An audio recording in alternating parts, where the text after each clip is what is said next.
This is NHTV2, North Haven Government Television, a service of North Haven Community Television. The following program is brought to you through the support of the town of North Haven.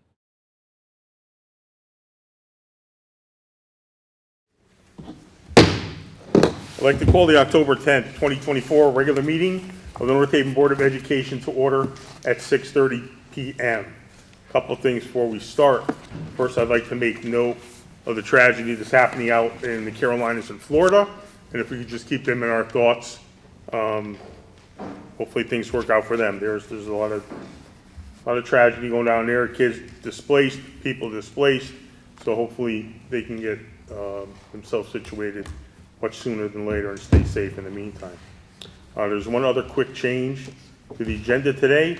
I'm going to move the positive support program up ahead of the first public comment because I don't want the dog to be, the dog has some limitations. I don't want to be all stressed out. So we're going to do that. We're going to do that first.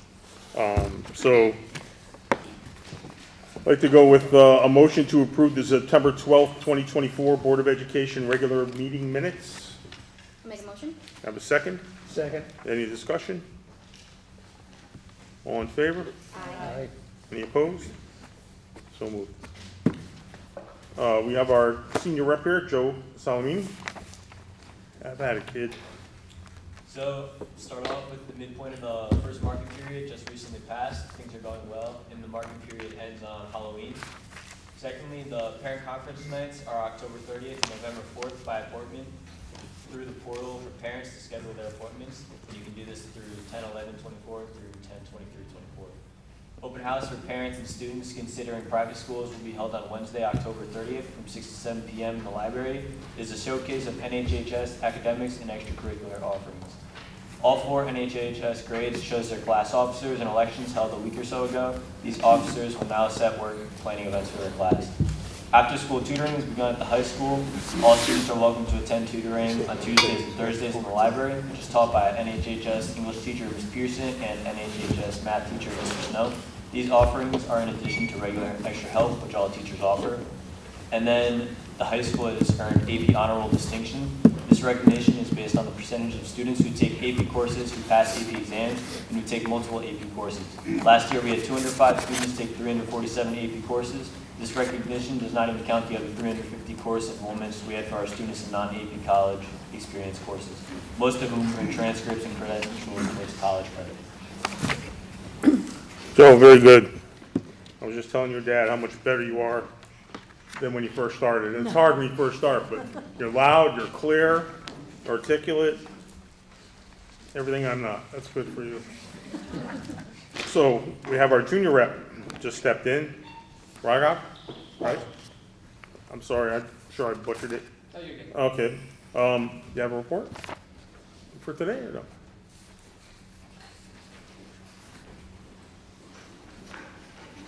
Okay, so just recently the PSATs were held today for students grades 9, 10, 11. And the midpoint of marking period 1 just recently passed and things are going well. And open house was held on September 19th and was a positive evening. Awesome. Thank you very much. So you guys, as always, are welcome. You can welcome to stay or leave as you see fit with your schedule. All right, we can go on with the positive support program presentation.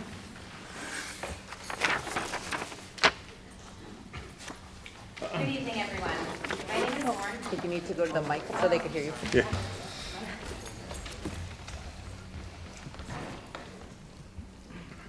Good evening, everyone. My name is Lauren Vivenzio. I've been a social worker at the high school and transition program for the last 8 years. If anyone was on the board 8 years ago, there was a proposal for a therapy dog back then. I'm back with a couple tweaks. I'm also the coordinator of the Pupil Personnel Department for grades 6 through 12, supporting our school psychologists and my fellow social workers.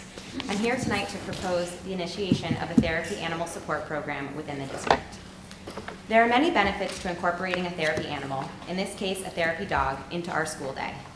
Examples include physical benefits such as reducing blood pressure and stimulating the senses, Social benefits, since the dog provides a focused interaction with a mutual topic of discussion.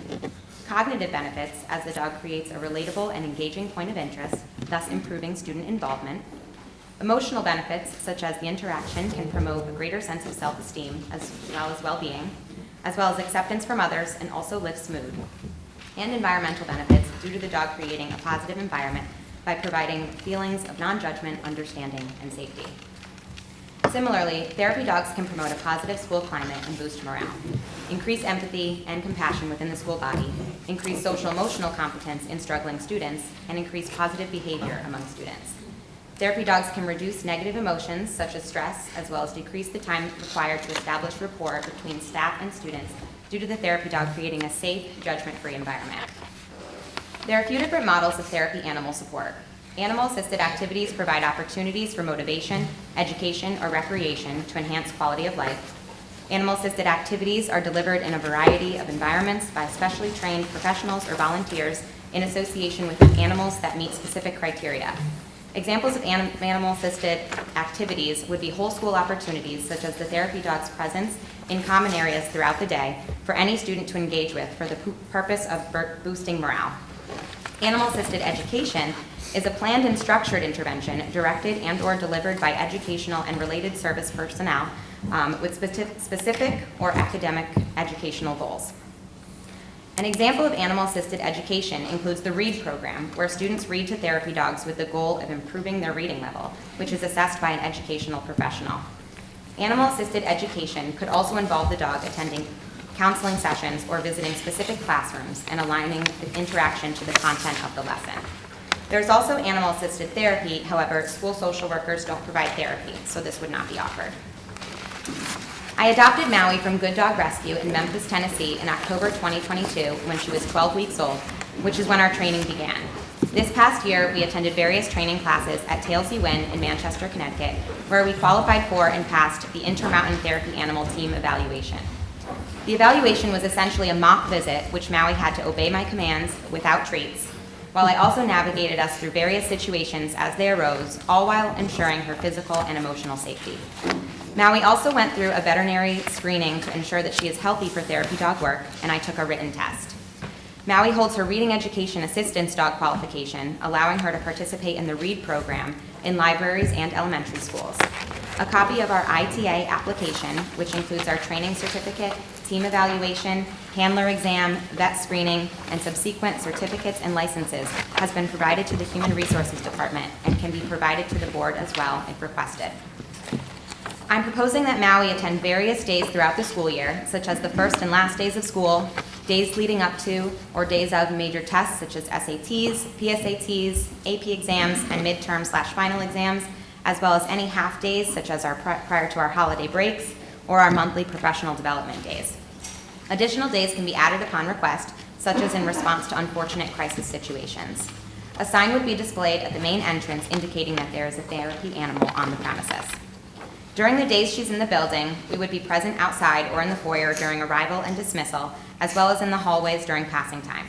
We would spend time in the courtyard or outside the cafeteria during lunch waves, as well as in the library or specific classrooms as requested during class time.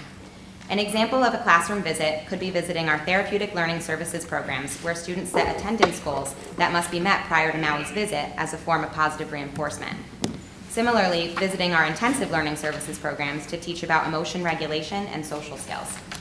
Otherwise, Maui would have a crate in bed behind my desk in my office to decompress while I perform my typical job duties. Typical concerns with therapy dog programs often involve phobias and allergies. Interacting with Maui would only be on a volunteer basis. Secondary students can determine whether they are comfortable interacting with her or not. It should be noted, the research has shown that with proper support and encouragement, children can overcome fear, replacing it with respect and enjoyment. This program would also allow us to teach proper dog interaction etiquette.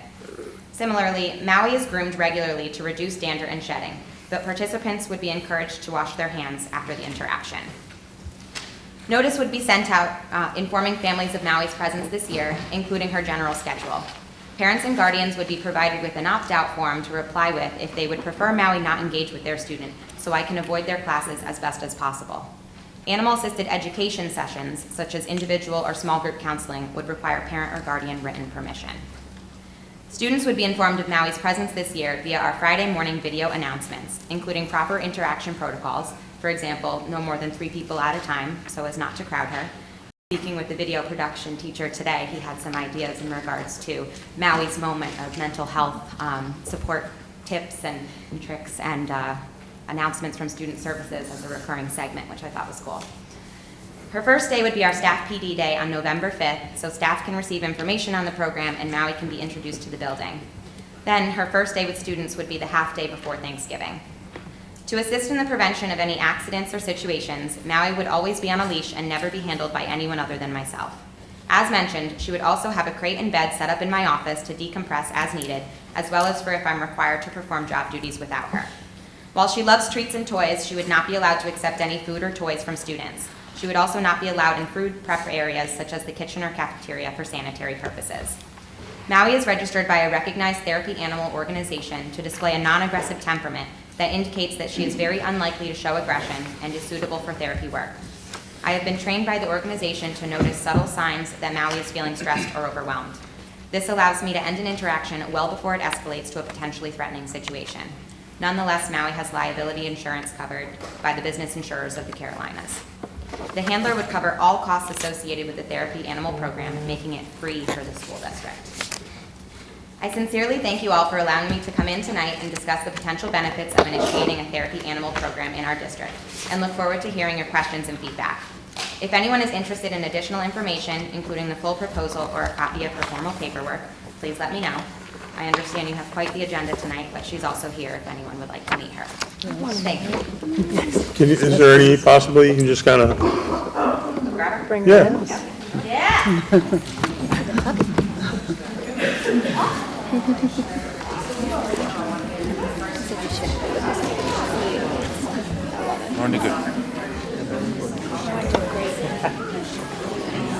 Oh my God, pretty dog. this is a beauty. She's a good girl. Oh, it's a beauty. Hi, Maui. No, you want to say hi. Yeah. So she's very calm and she really enjoys being with people. And Spectacular.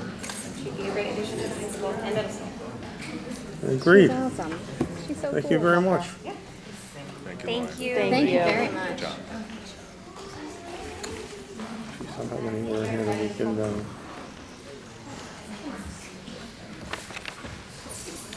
Did anybody, hey, before you leave, just one thing, I just want to make sure that none of the board had any questions for you.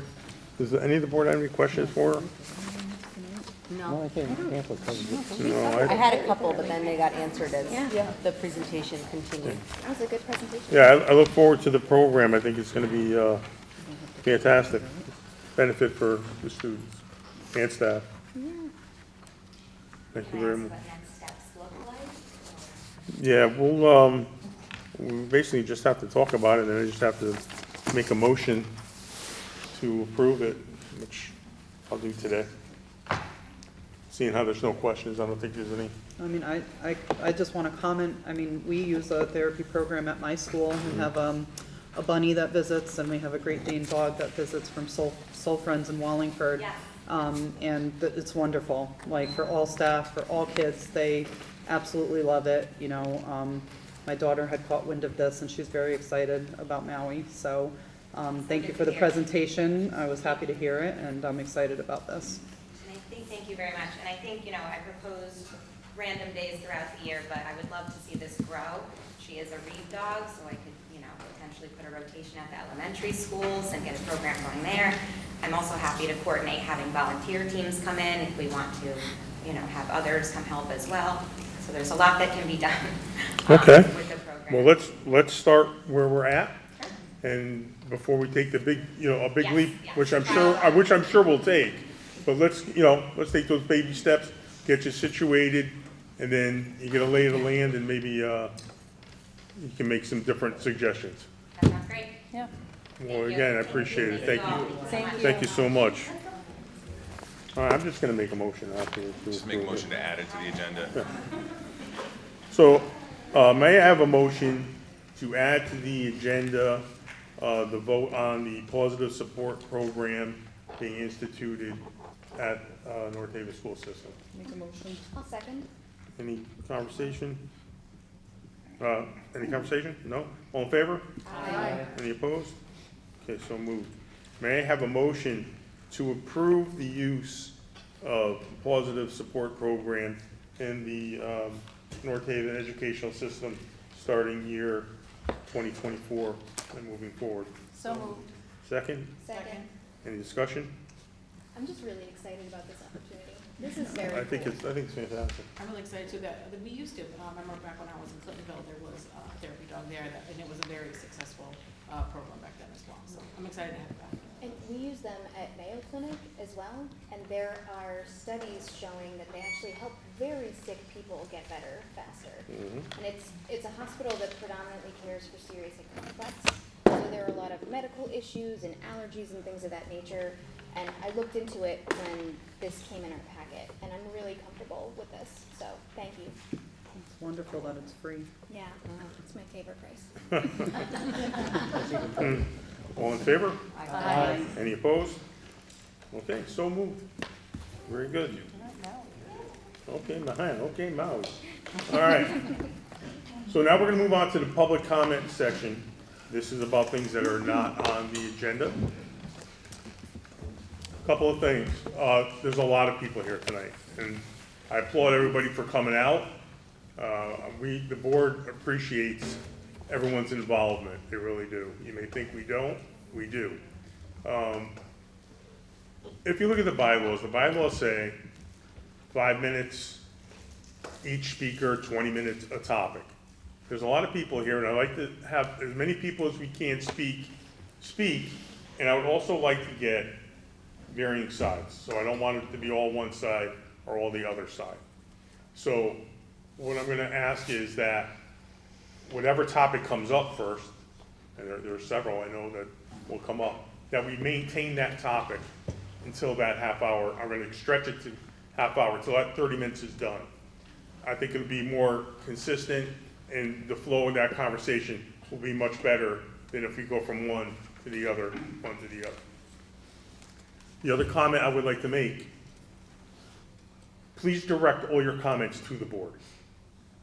These are sometimes hard conversations, and they're not meant to be had person to person. They're meant to be had person to board.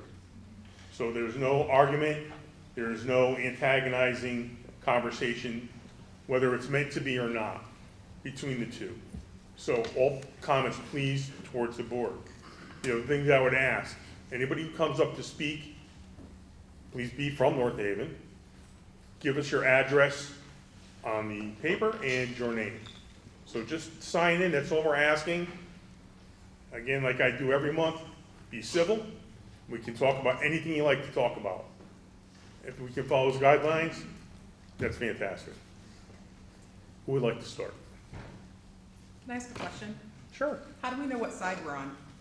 Well, I'm just saying, you're gonna come up and speak on a side, right? Or maybe not, I don't know, but eventually somebody will. So, come on, you start then. Come on up. Oh, I'm not on the list. Oh, you don't wanna speak? I was just. Who would like to curious speak? about how we know Come on. Which side we're on. Yeah, oh, there's gonna be, at that 5 minutes, you're gonna hear a beep. So I would ask you just to kind of wrap up as that beep goes off. Thank you.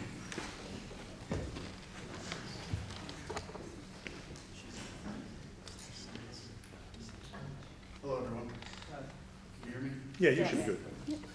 My name is Matt. I'm a resident here in town with my family. I'm a sergeant in the New Haven Police Department, and I've been there for 13 years. I'm originally from Newtown, Connecticut, and I have 2 elementary students in town as well. I don't often boast or make public my profession or where I come from or where I grew up. But I think some of the topics that are going to be discussed here today makes it relevant. Last year, my kid told me, he came home from school one day, he said, we did a drill. It's like, oh, fire drill? No. Lockdown drill. Wow, that makes me sad, because this is the day and age that happens. It also made me happy. Better be prepared than not. So I asked him what it consisted of, and he told me the teacher locked him and almost 20 kids inside of a closet. my profession and being from where I'm from, that's not a good thing. I don't accept it.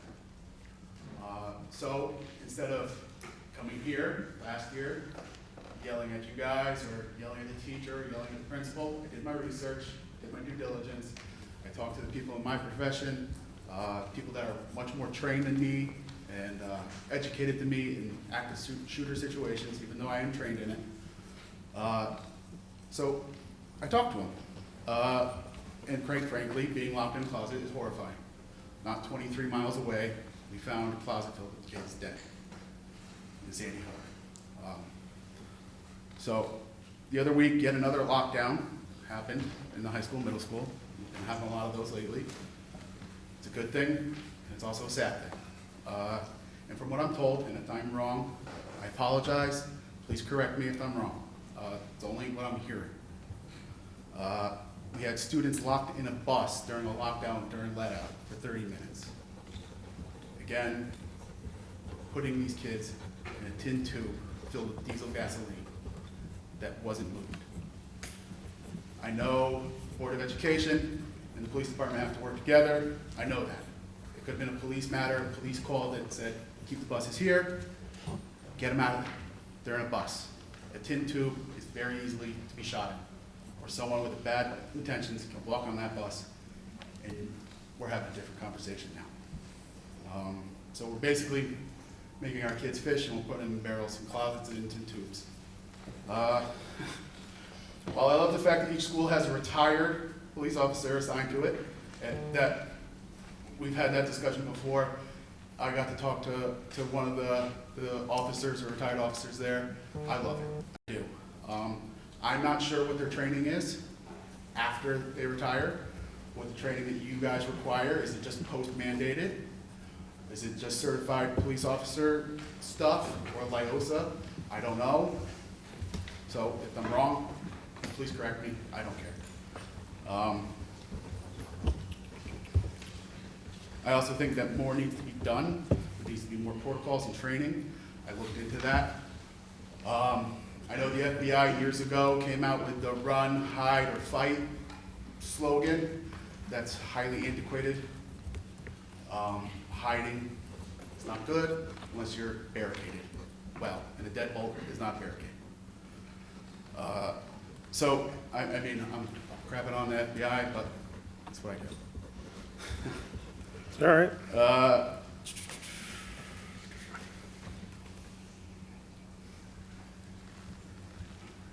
So the hiding is not good. From what I've talked to people that are more educated in this than me, is the running. Create a distraction, run. And I even had a conversation today. I had firearms training, and I talked to the guys, and they said ALICE training is what we recommend. I have officers and lieutenants over in New Haven that are certified in training it.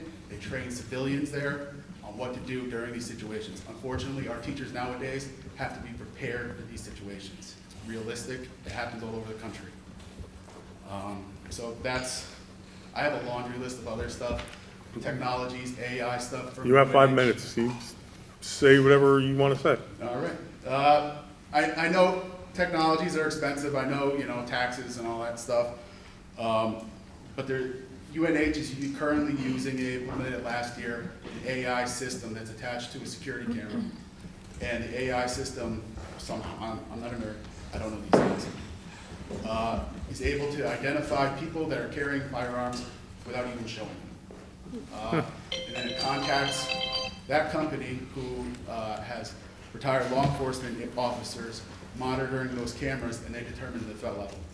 And then they contact the police and the school, and then they conduct a lockdown. I think it's very cool. We have to notify them when we're on campus, or we get AI alerts. There's also a lot of other certain things. The crisis alert system called Centiject.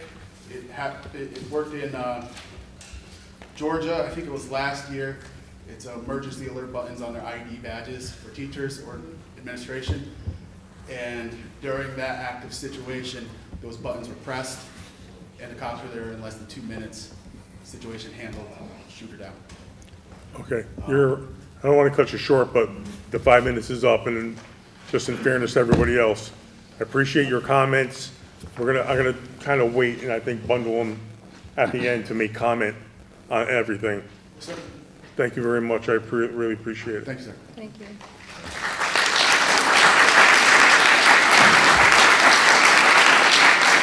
So, whoever speaks next on shelter in place, Really good, I can't really hear much, and I wonder if the microphone is actually on. It's only connected to this. Oh, okay, I thought it was, There's no PA. so we could hear it. anybody like to speak about shelter in place? Step up.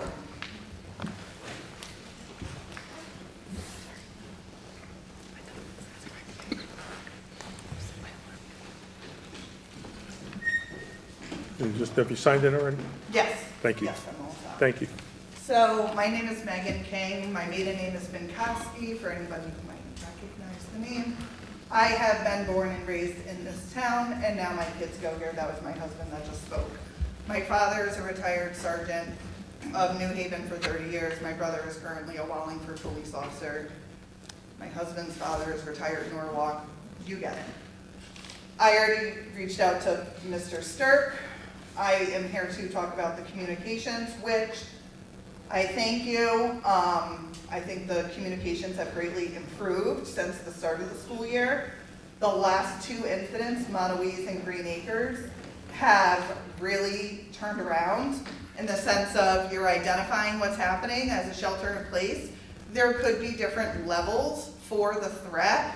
You know, if it's serious and there's an intruder, that's one level. If it's a medical emergency, like what happened at Green Acres today, it's another level, right?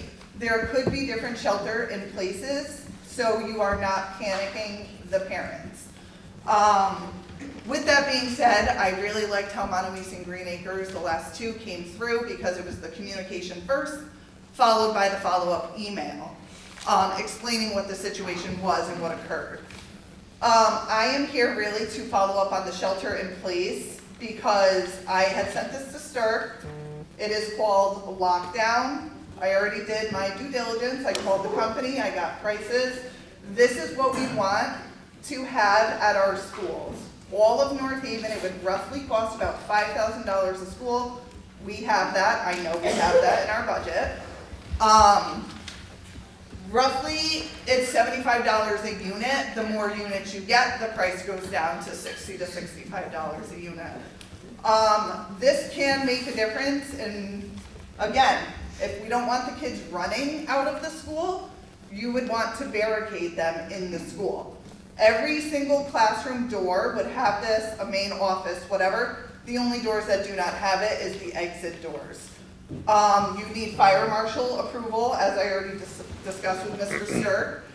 Once you have the fire marshal approval, you can either pay for your janitorial staff to implement these and put them in, or you can have the company do it. There are other schools in Connecticut that have this already in place, and I actually have two personal friends that have it at their workplace. The guy from the lockdown company could not tell me who the schools were because of obviously privacy reasons, but this would be something that I think would give all parents a little bit of ease, reassurance that our schools are safe. I mean, just on the way here, I had a friend of mine text and say, my kids are at Green Acres. What happened at Green Acres today? I don't know how much more of this I can take. That's how we all feel.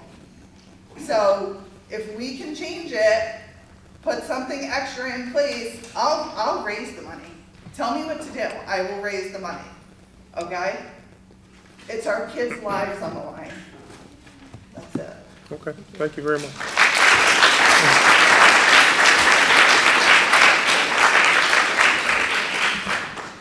Anybody else like to speak on shelter in place? It's about safety, but it's not necessarily the shelter. Come on.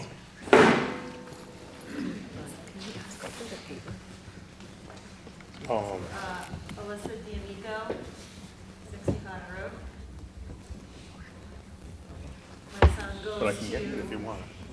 my son goes to North Haven, Monowese, and when everything happened with the first shelter in place, and Georgia and everything, I was really on Nerve, right? Of course. And I was picking him up from school, and Monowese lines up on Fitch and then wraps around to Rock Mhm. to pick them up. I don't do that very often. And it's been like this for a couple of years. Chief, our SRO, I love him. He comes and he takes the names. And at that point, I kind of froze for a minute and I was like, why is he doing this? He's a quarter mile away from the school and he's taking names for dismissal. If God forbid something happens in Monowese, our one guy with a weapon that could help out is not in the school, okay? And he is nowhere near where our most vulnerable times are, right? You guys have put something in place where we have to show our ID to even get buzzed in, which I think is great. So the school is protected in most instances, except for drop-off and dismissal. You got kids getting on the bus, the doors are open, it takes nothing for somebody to hide behind the bushes or the trash can or whatever, wait for that, see Chief walking down the road, and all of a sudden, they're in. I don't think that's appropriate.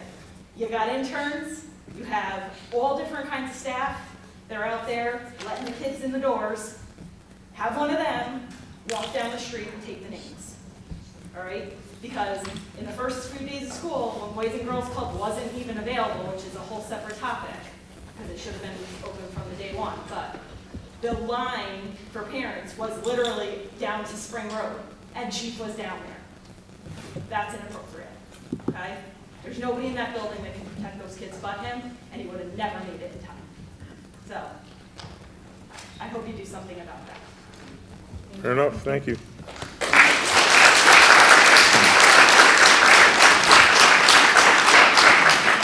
Is there anyone else that would like to speak on shelter in place? Safety concern, anything like that? Okay. You want to address, Mr. Stirk, you want to address that right now? About just the shelter in place, a couple of questions? Or wait till the end? I would imagine if we just do it now. And I think the first thing would be the fire stop, which I believe we did not get approval by the fire marshal. Is that correct?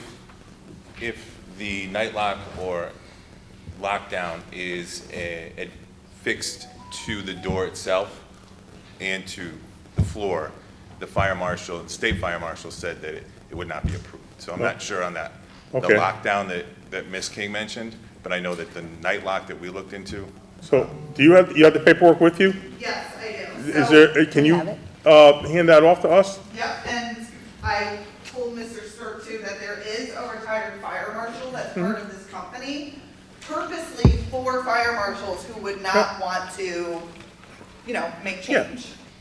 I got you, thank you. So the best we can do is present this to ours, Okay, and then we take it from there. okay. But it's really up to him at that point, obviously. But The what if fire everybody petitioned and wanted it? Like, would that matter?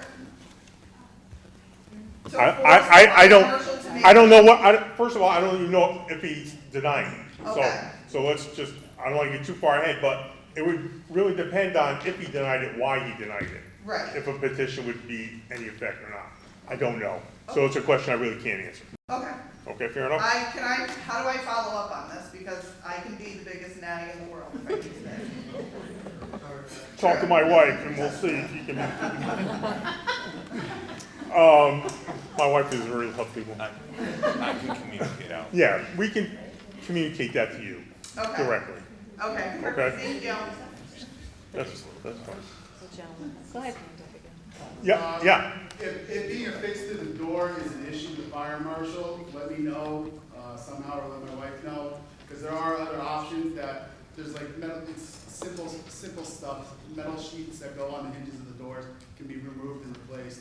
It doesn't need to be affixed to the door, there's other options out there, they're making billions of dollars. Yeah, Mr. Stark is gonna talk to the fire department and we'll get in direct contact with your wife and then we'll take it from there. Thank you. Based on whatever he says, that's not a problem. Okay, so no more on that. Okay, anybody else like to speak on anything else? Yes, sir.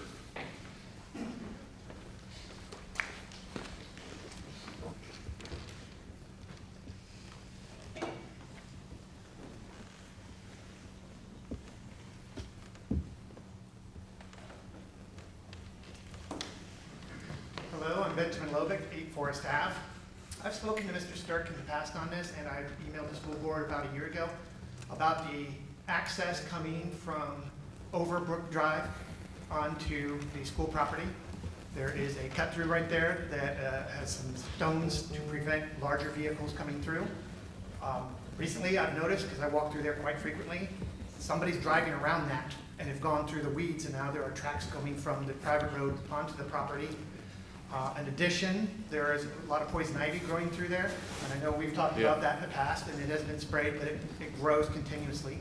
And then the final point is that that path is mud, and students in the morning when they're walking through there, or even myself and other citizens in the town that like to walk through the track in the evenings, which we appreciate, but we walk through there and we get mud all over us, and then we carry that mud over to the track. So I just wanted to bring up again that this is something that, it's not a huge issue, it's not a safety issue, but it's just something that... It's a reasonable concern. It's a reasonable thing, because kids are walking through mud to get to school if it's wet, and there's poison ivy, and in the spring and in the fall, when kids are wearing shorts, they might get poison ivy from it. So Fair enough. that's all I have. Thank you. Thank you. Okay, once again, I'll just ask briefly, any more shelter in place, security issues? Okay. If I just made a couple comments regarding? Absolutely. Thank you. There was a comment made about the AI system at UNH. I believe if it's called Zero Eyes, Mr. King, if that's accurate, our IT director has already spoken to UNH in a conversation just to learn more about it.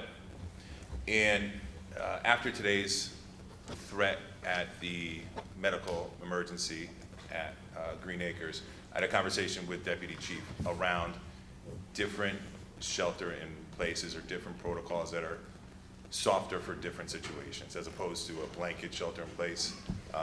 Years ago, we could call a shelter in place for a loose dog or something like that. Now, when it's accompanied with threats, there should be different levels to that, and that's something we're going to look into. Okay.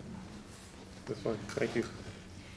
Patrick, can you speak a little bit to, the gentleman talked about hiding in a closet versus running from the building.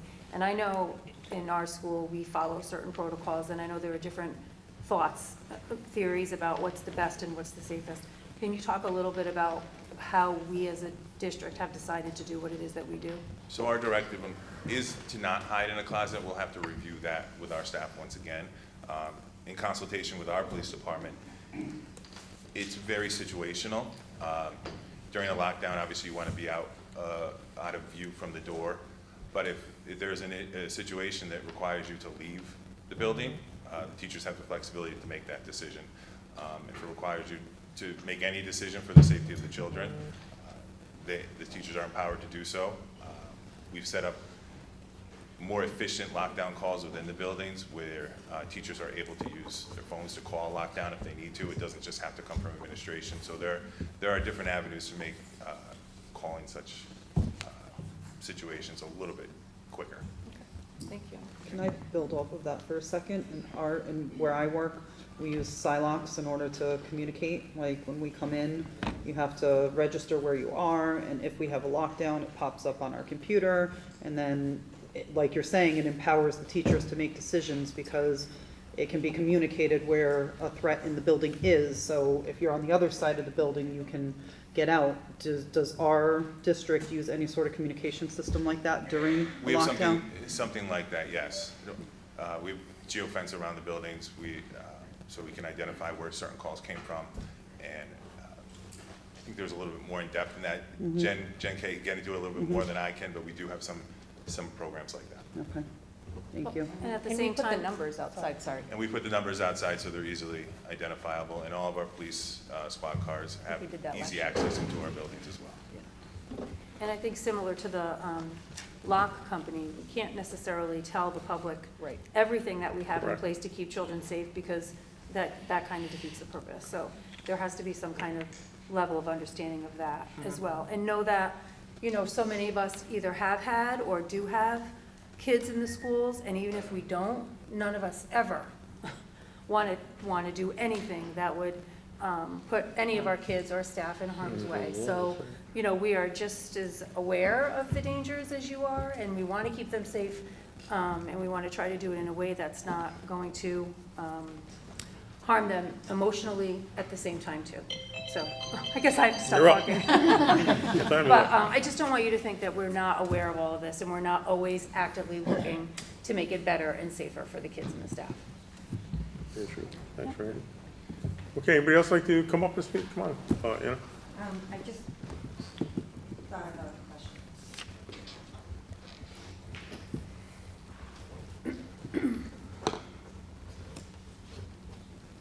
Anna Moyle, 20 Alexander. Is it possible for the police department, this might be a question for them, are there cameras inside the schools where the police department can see what's going on Yes. in the schools themselves? They can. Okay. And, oh, here's another thought of mine. The kids have had they've had a number of lockdowns now. Is there any thought by the staff to have some sort of, conversation with the kids to kind of ease their anxiety around this? Because I feel like, especially, or maybe the younger kids, I don't know, maybe the older kids feel it more, but letting them know that these are still serious issues. I feel like some had the anxiety around it and some were like, oh, it's another lockdown drill. Like, it's not being taken seriously by the kids anymore. So maybe some sort of assemblies where maybe even the police can come in and explain to them why they do what they do when it comes to lockdowns. I think it's a nice balance. Like you said, there's some anxiety around it, as well as making sure that all the students and staff recognize that it is important. So we have to strike that balance, and it's dependent on really the school, the age level of the students. And it's something that we've talked about in our admin council meetings and trying to come up with a plan around that with our support staff as well. So I really don't have a great answer for that. No, I know we haven't had any large gatherings, but one thing that myself and the superintendent have always spoke about is every time that there has been a secure in place, that we make available any counselor or any other person available for the kids to talk to if they're in any strife or if they have any other concern and they want to reach out and talk to somebody. That hasn't been done in a large capacity as far as like in the gym or anything. It's been one-on-one, but it's been made sure it was been made available every time. If you don't mind, I'd like to let the board know after each of our situations, our shelter in place is not necessarily the medical related ones, but we've had after action reviews with the staff accompanied by the police, whether it's our own SROs and from the police department. So we've had good conversations in order to talk things through. We actually talked to some of the students at the high school as well to get their perspective. So. Excellent, thank you. Okay, next topic, whatever topic anybody would like to speak on, please come on up. Hi. I'm Maria. Have you signed in already? Yep. Okay, great. My name is Maria. I have my husband and I together reside in North Haven. I'm here to ask, what steps are being taken right now following the incident at Green Acres Elementary School, where an adult teacher used a little girl's bathroom during which two students walked in and were aware of them there, felt uncomfortable and reported them. What is the current policy of teachers using students' bathrooms and what's being done to ensure this doesn't happen again and to help our kids feel secure of it? Also, why weren't families officially notified of this event? Thank you.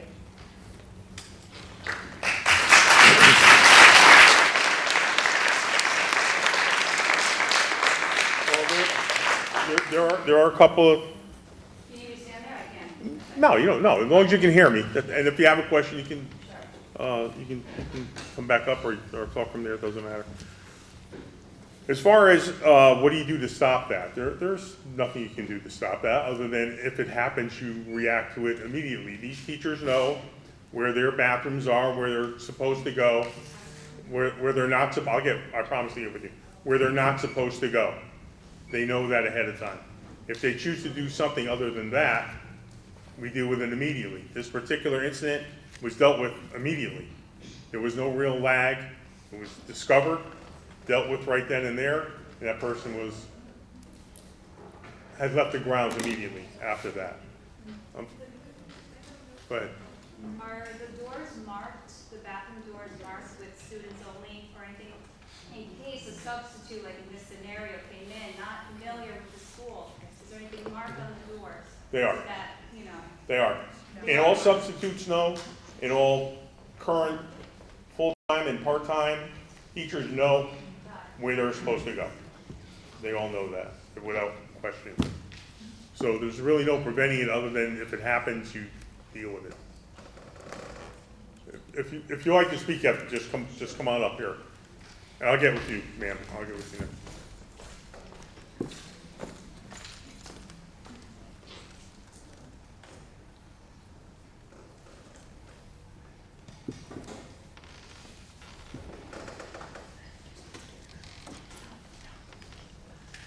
The substitute was banned. Your name, Michael Mateo. Thank Been you. here for 32 years in this town. Okay. The substitute was banned from this school through Kelly Services, but they're still allowed to teach elsewhere in another town in this state. Do you feel that that's okay? Well, I don't answer for Kelly Services. Well, you Is use- really the short you use answer. them as your service for substitutes in this town. That is correct. They're also they're the last portion we use. We have our permanent, part-time, Mr. Sterk can address it better, permanent, part-time, Building substitutes. building substitutes, and then Kelly. And we So- also have Quinnipiac interns. And Quinnipiac interns. This is really the first issue we've had with Kelly and Well, it's that we can remember. It's 2 9-year-old girls, so we should really take it seriously. Who's not taking it seriously? We're taking it very seriously. That's not even a question. Why weren't the parents in the town notified? The people that were affected were notified. That is not something that can be out there for, that's, the people that were directly affected by that were notified. And because of their age, you can't just lay everything out there. Things that we can and things that we can't. The things that we can, we do. Things that we can't, we can't. And that's why that individual is gone. Because he broke the most obvious of rules, and he's gone. That's all we can really say about that. And notification is really based on the incident and who's involved, and the people that were involved were notified. I just have one more question. So in terms of the steps, so there are no further steps being taken at this time? Well, the steps are, I don't know what you mean by further steps. We have, It's closed, case is closed, you're saying there's no other steps being made right now because of that case? in that case, no, there are no other steps to be taken. How about the children who, are now afraid to use the bathroom because of this incident? Is there services at the school to help these children, anything? Yeah, there are services at school. And Mr. Sturk can address better to the exact name of the services, but there are, you're better off saying it yourself. There are support staff within the schools, social workers, classroom teacher, any trusted adult that the child feels comfortable speaking with. We encourage parents and children to reach out and do that. And we can connect not only to inside the school, but to community resources as well. Yeah, come on up, if you would. Yeah. I just had a quick Go ahead, you don't need to come up, go ahead. follow up to that situation, which I, again, emailed Sturk and Strickland about. My child is 5 years old, and she had the individual in our class. She can't write her name, read a book, cross a street by herself.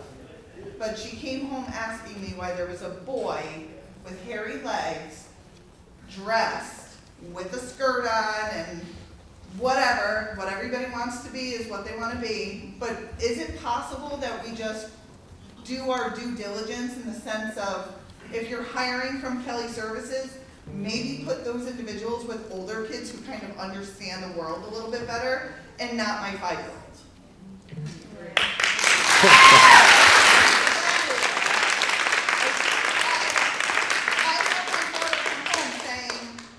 there was a boy dressed like a girl with hot pink boots on and a skirt to the knee. If the person wanted to blend in, and I am not against anything or what anyone wants to be in their life, but it's not appropriate for a 5-year-old to experience that, and you are not giving us the due diligence as parents to let us know that these individuals are in this school, and therefore we can't have these conversations prior. That is, So that it's is, that very is. hard to. Excuse me, excuse me, excuse me, excuse me. Please, listen, I will have you removed. I will have you both removed.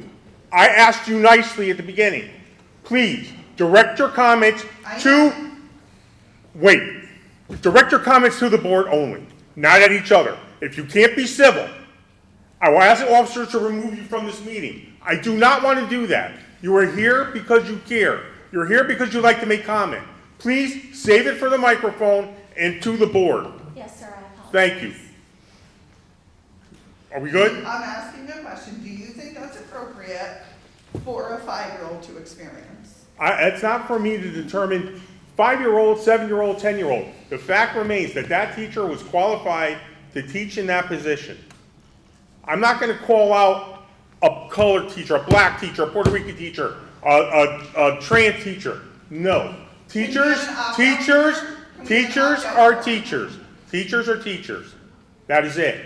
They have a guideline to follow. If they don't follow that guideline, they are disciplined, and he was. Correct. So, and I applaud everybody for doing what you were supposed to do. and that's the only thing that will ever happen. That is I fine. cannot discriminate What about against the an opt-out teacher. form I for cannot parents that discriminate don't want against their the teacher. children in those situations? I cannot discriminate against the teacher. I'm not discriminating. I don't want my child near that. I am not, I can't, if that teacher is qualified to teach K through whatever, they will teach K through whatever when they get there. And that's the law. That's the law. Okay, but can there be an opt-out form? You're not answering my question. There is no I don't want my kid in that there class, is- and they be excused for that. There are opt-outs, but not for that reason. We should make one. There are not, we will not make an opt-out for that reason.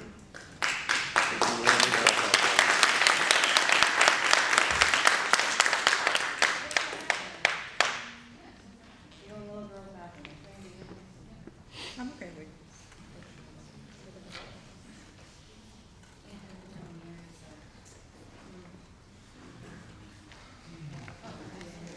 Should I wait for? My name is Angelina Mastriani. I'm from 10 Roger Avenue. I've lived in this town for 35 years, and I have 3 daughters who go to North Haven. When we say that there's nothing we can do because of discriminatory, I understand that because everybody has their own lifestyle. But isn't there a way to rewrite the contract? Because I know this particular person didn't want to go by Mr. or Mrs., it was mix, inappropriate. And then there's also the dress code option where it's like, can't that be rewritten in the contract where like, if we have to go back to teachers wearing black pants and a button-up shirt, I'm okay with that if we cover up a man wearing a dress. We don't, I don't know how to put it please, nicely. I'm sorry. you can put it nicely if you choose to. Please choose to. The Maybe dress, there has to be some like 50-50 where obviously these people need jobs, they have to work, they're educated, but then there is a million parents who think like me who don't want their daughters in the care of somebody like that, looking like that. Just because they're not voicing their lifestyle doesn't mean that their presence in a room isn't voicing that lifestyle, especially to elementary school students and middle school students. Maybe high school's a little different because they learn from their parents by that age, but just because you don't have a flag hanging in the classroom, if you have a man, and my husband's not here, with a full-grown beard, wearing a skirt, my daughter's gonna come home and be like, how come daddy doesn't wear dresses? How come he has his nails painted, like blah, blah, blah. I shouldn't have to True. have that conversation with my children. we cannot and will not disqualify qualified teachers from teaching. That's not what I said. It is. That's In not what I essence, asked if there in was- essence, you're telling me not to have them teach there until they're a certain age.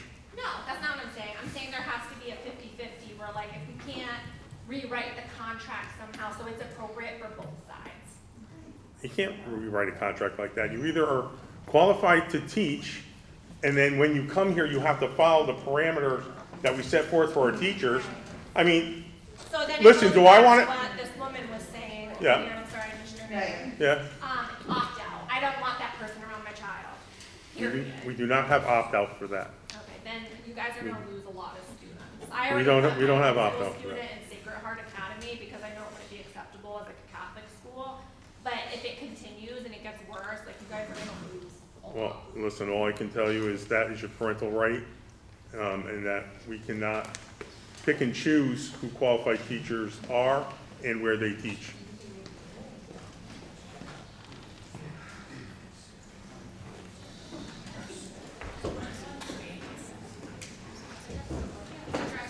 Yeah, well, this is, right, not gonna be, this and one more, and that's it. Hi, Zip Quinzel, 65 Potter Road. Can you just speak up a little bit, please? You said that last time too. Hi, I'm Zip Quinzel, 65 Potter Road. And I spoke to you guys last meeting as well. And this is exactly why we brought this up to you guys at the last meeting, because now you have parents referring to people as that. You have parents referring to non-gendered people as him, as them, or it. Them is their pronouns. Yes, that's acceptable. Sorry, I misspoke. You have parents who are being disrespectful because they don't understand it. And this is why when you speak out, it makes a difference. And I would like to ask that you continue to speak out and show your acceptance like you did just now. Because the change from last meeting to this one, when you were speaking about this, was admirable. And I appreciate that. On top of that, I would like to ask that you remind parents that if they don't want their students around that, that is their choice, but they cannot opt out of an entire class just because they don't like the teacher. If they don't want their kids to be confused, they can educate their own children, or they can take steps to answer those questions at age-appropriate levels by doing their own research. These are all things that you guys can advocate for parents to do so that there isn't this hate and divide in our community, causing stress on other students who do experience these things and are being bullied by these parents' kids or these parents for having a gender identity that these parents do not agree with. Thank you.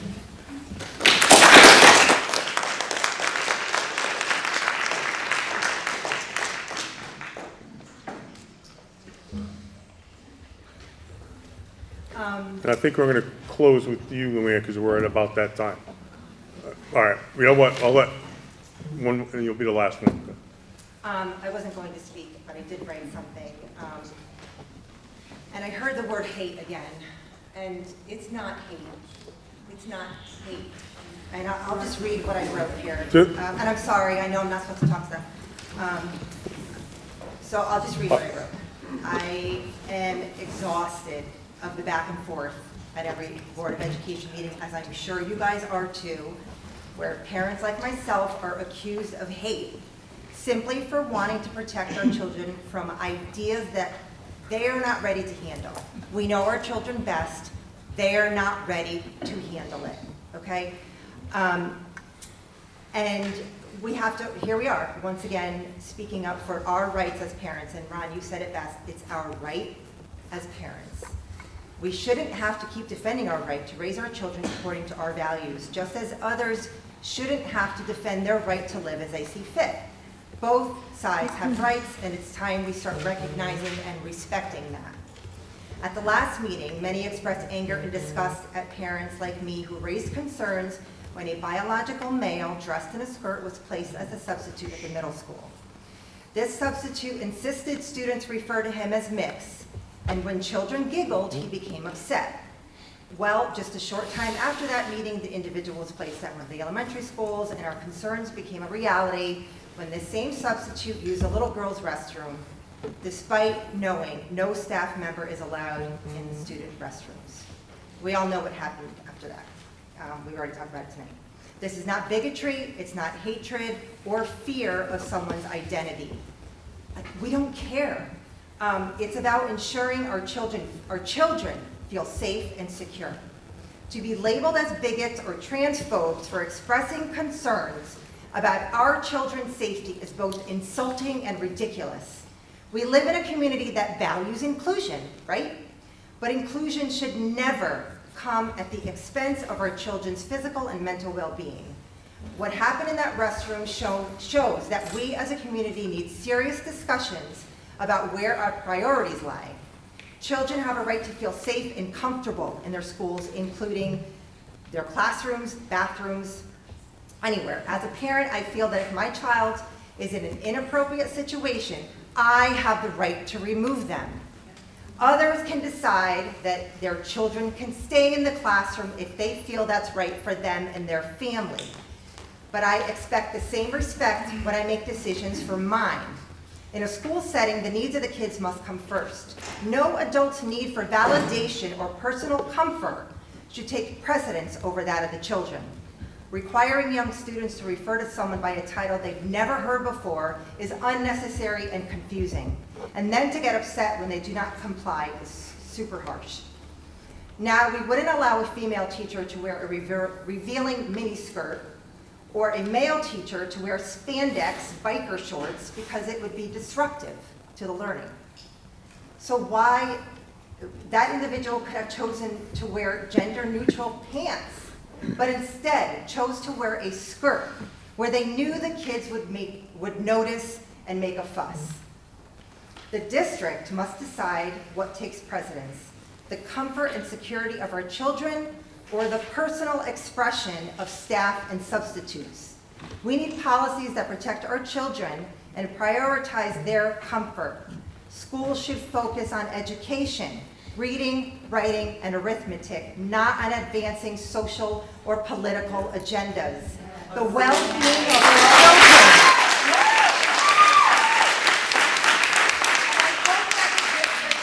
Take this seriously as we work together for solutions, okay? Together. Thank you.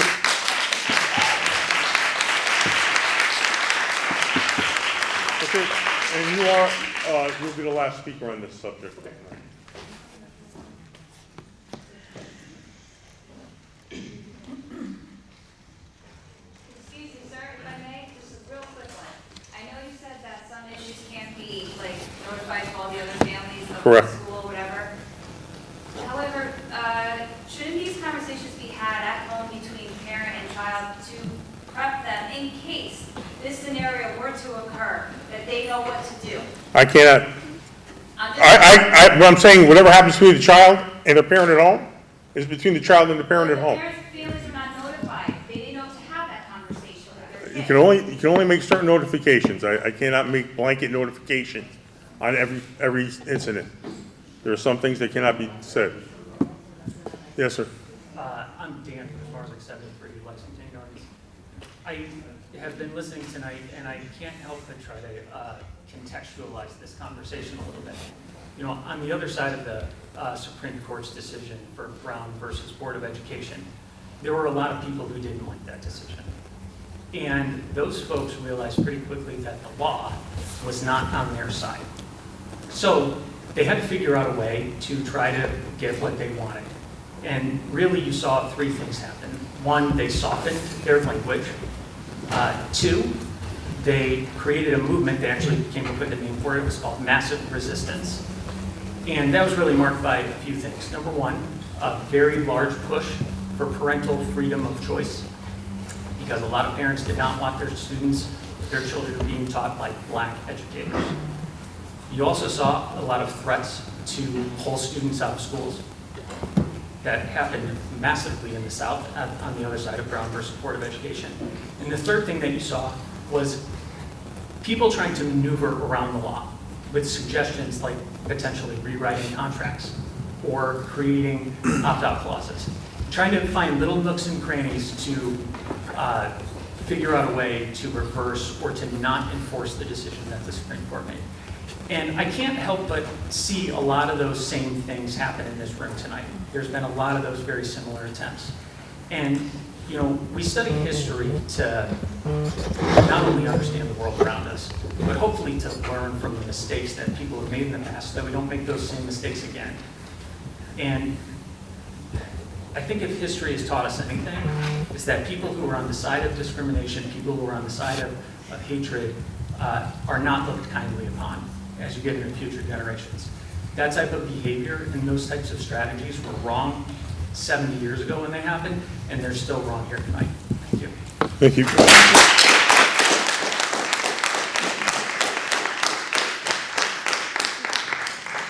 Would anybody like to speak on anything other than the last two subjects we've spoken of? Okay. Seeing none, we'll move on. On a personal note, I'd just like to thank both sides for coming out and speaking tonight. It's a very passionate subject. It's a very difficult subject to talk about. So I'd like to move on to the consent agenda. There is none? Is there? None? Report of the Board of Education chairperson. May I have a motion to approve the contract between the North Haven Board of Education and the North Haven Board of Education Support Staff, Local 42, Unit 77, dated July 1st, 2024 through June 30th, 2027? Make a motion? Second? Any discussion? All in favor? Aye. So moved. Now reports on the standing committees. We'll start with ACES. We had a meeting this afternoon, covered a variety of topics important to ACES. One topic that was brought up was the phone book pouches, and one district reported that they're using them to some success, and it's optional for the students. The annual report of ACES was presented, and it's been going to review and being sent to the state of Connecticut. There was a presentation on the autism services provided by ACES, and in particular the program which is presented through what they call WAYS, which is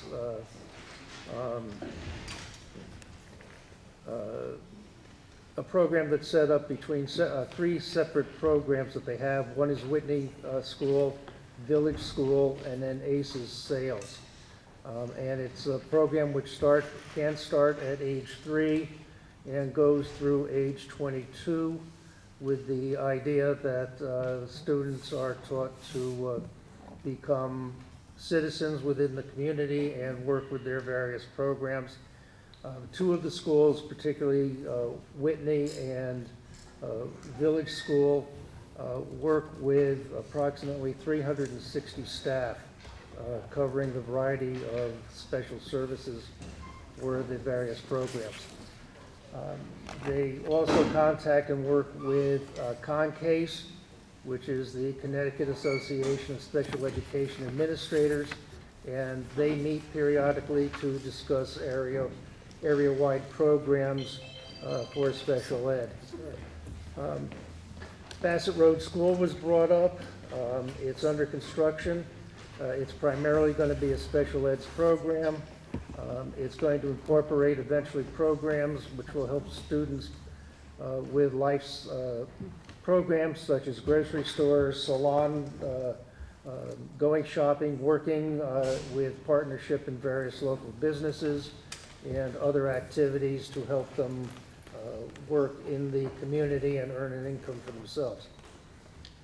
The executive director stated his goals, which are the building programs and improving staff relationships. Real estate was brought up. ACE is in the process of selling several of the buildings that they currently own, which are underutilized, and they have had several offers. They're also looking to purchase James Street in New Haven, which is currently a occupied building which they have offices in. They brought up a solar development packet, which is electrifying and selling back electrical services to the town or to UI. Primarily, this is at Leader Hill School in Hamden. And the last thing that they discussed, and we'll vote on next month, is a new employee discipline policy, which is designed to help train both new and old staff members in how to deal with problems that come up. Thank you, Marty. Curriculum, instruction, and planning? We met on Tuesday of this week. We had a robust discussion around 7 field trips that were proposed. I'm not going to mention all of them now because we reviewed and approved them and they're on our agenda to vote on. And we also had a discussion about a proposal that was a student proposal for a new club at the high school called the Nighthawk Sentinel. And that will be a literary magazine. I believe it will be in a digital format, but it's a new literary magazine that I think will be published.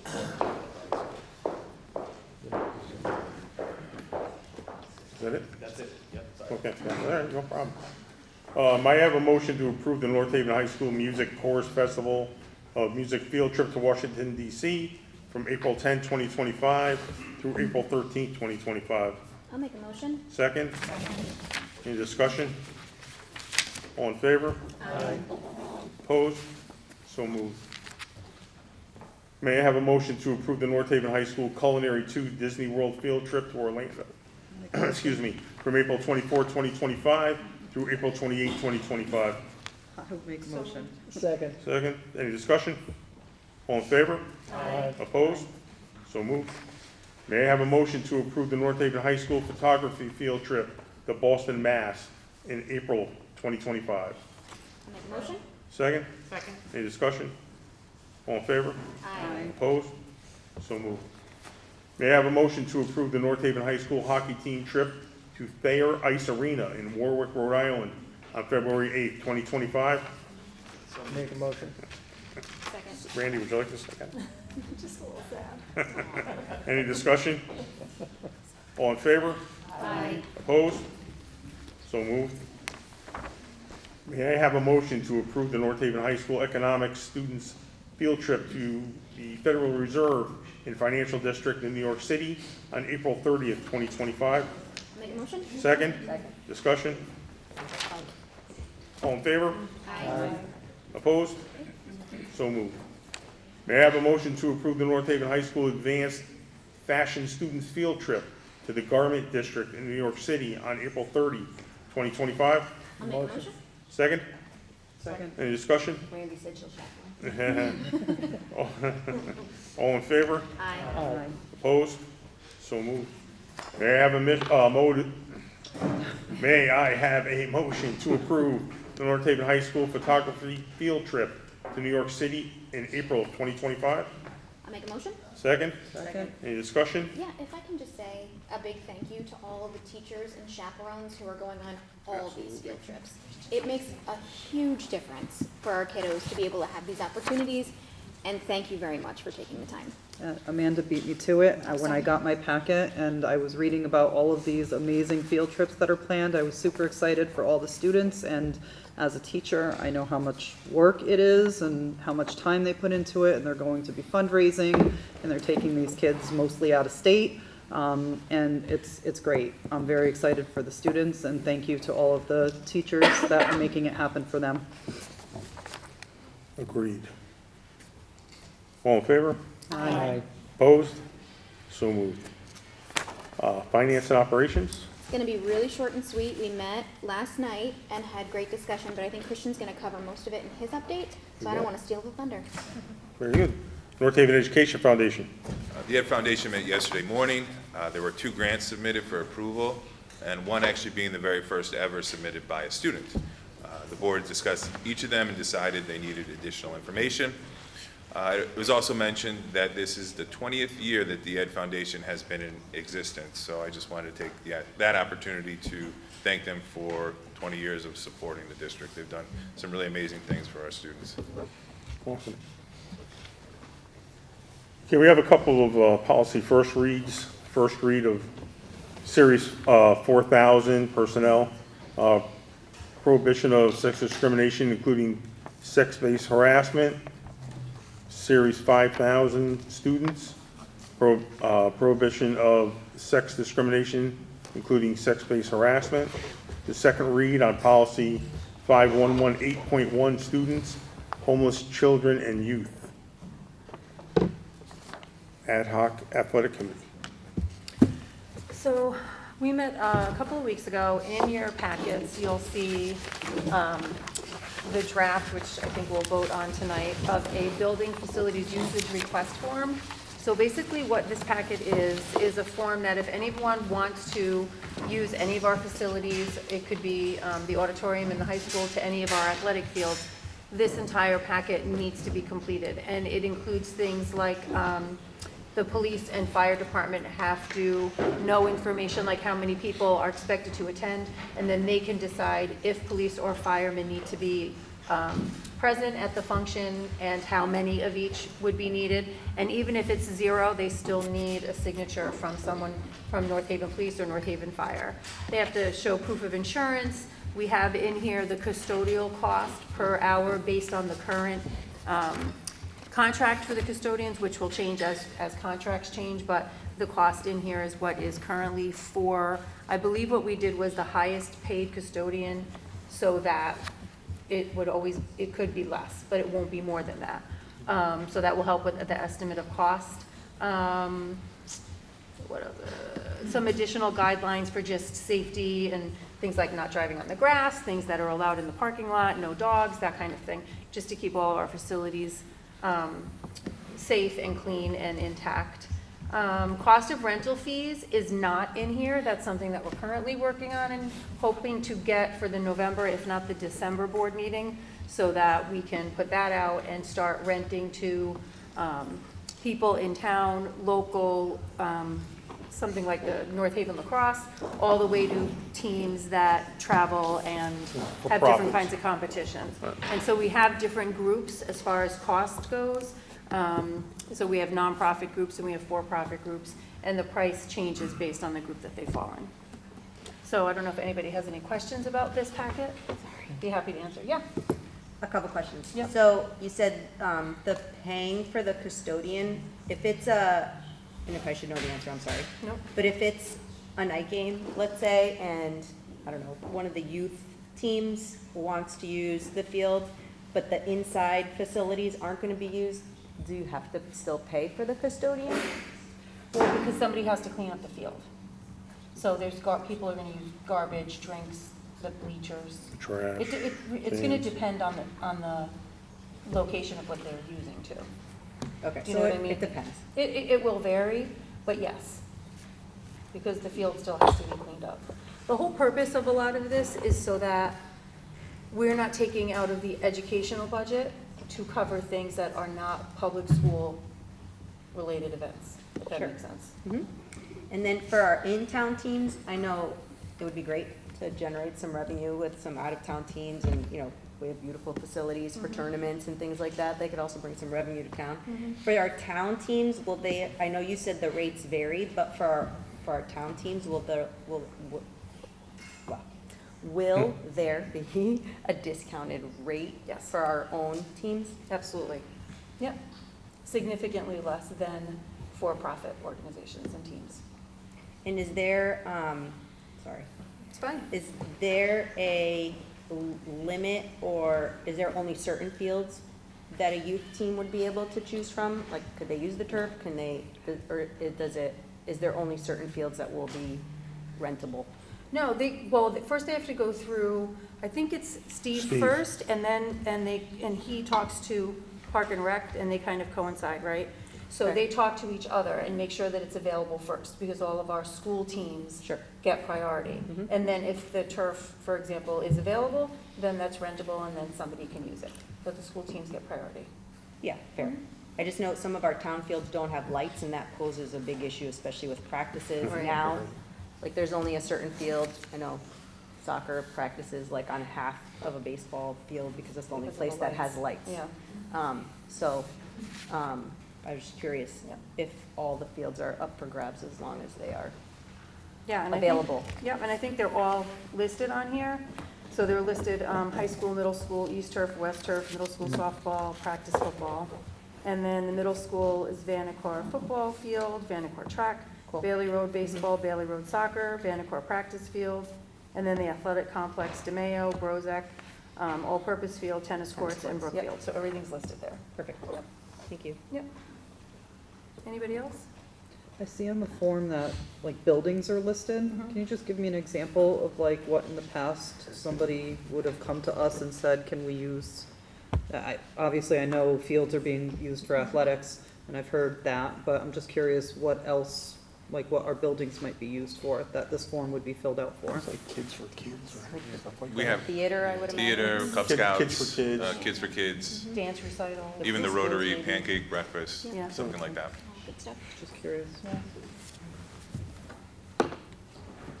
Did I leave anything out, Patrick, Christian? No? I think you hit it. Goldie, did I leave anything out? Yeah.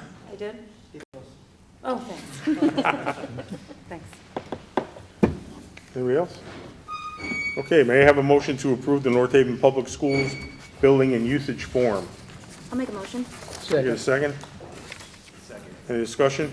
I have a question. Sure. I'm sorry. Okay. We're approving the form, but we're not approving Correct. the fees. Just the form. Just the form. We'll approve the fees separate. Yes. Okay, well, the fees for the custodian are in here because it's part of the rental agreement, but the rental fees themselves are coming. Yes. Any other discussion? All in favor? Aye. Opposed? So moved. Good job, Randy, because I know it was a lot of work. It's a team effort. As always. You were just sidelining it. You did all that. You did all that work, believe me.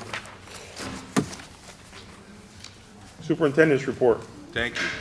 Melinda and I will be presenting together tonight. We have a short slide, well, at your table presentation, that is sharing last year's testing results.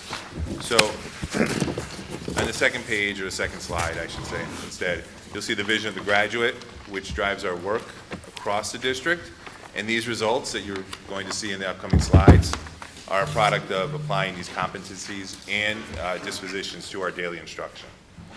So we're going to take a look at the SBAC assessment, which measures English language arts and math, the NGSS, which is for science, and the SAT, which are all state assessments.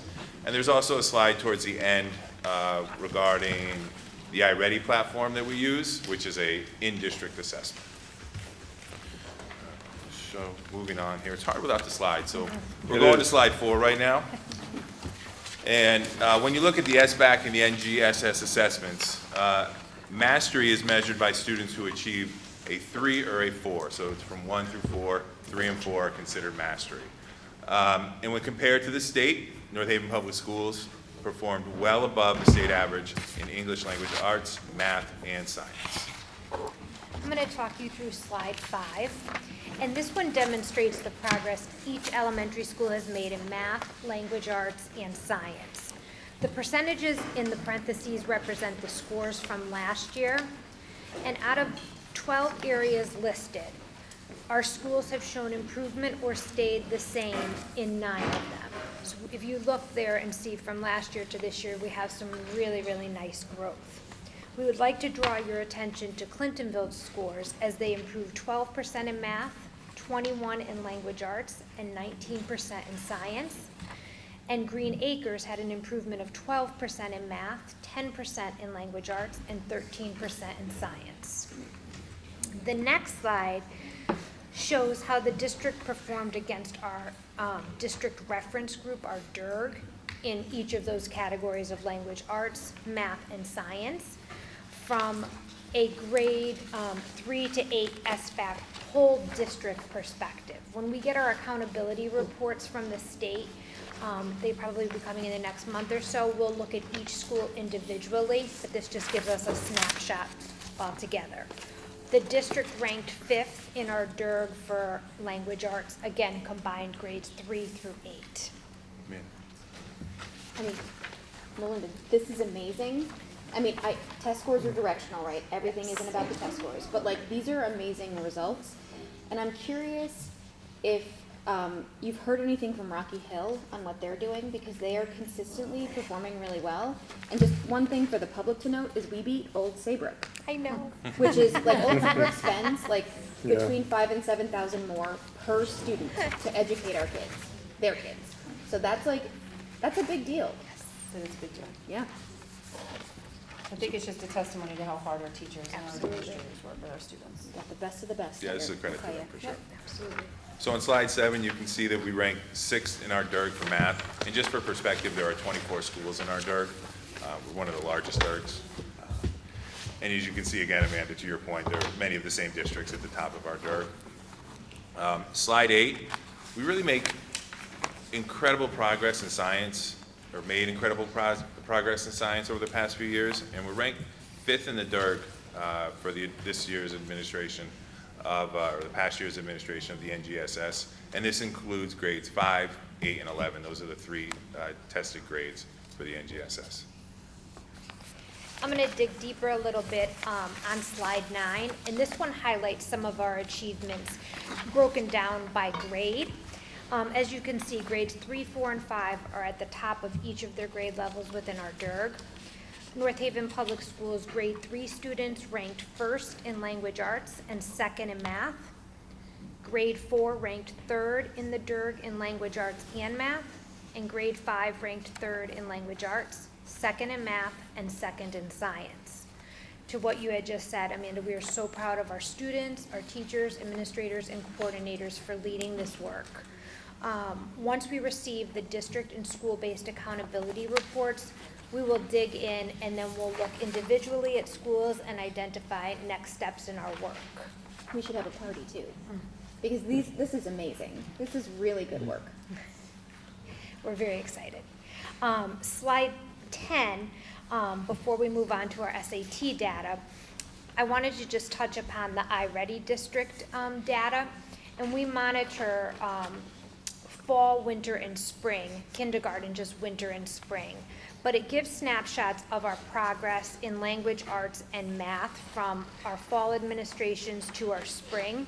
And we find this to be a very helpful tool because it is giving us some predictive information that's correlating really nicely with our SBAC testing. And if you remember when we talked about the science of reading shifts and needing to move to bookworms, there are some state mandated assessments with DIBELS that we need to administer, but I felt strongly that we should keep iReady because I want to have a consistent measure to look at the progress as we bring in this new program and just watch our students year after year. So we will keep that for the next couple of years at least. So for SATs, you can see that we're a good piece above the state average.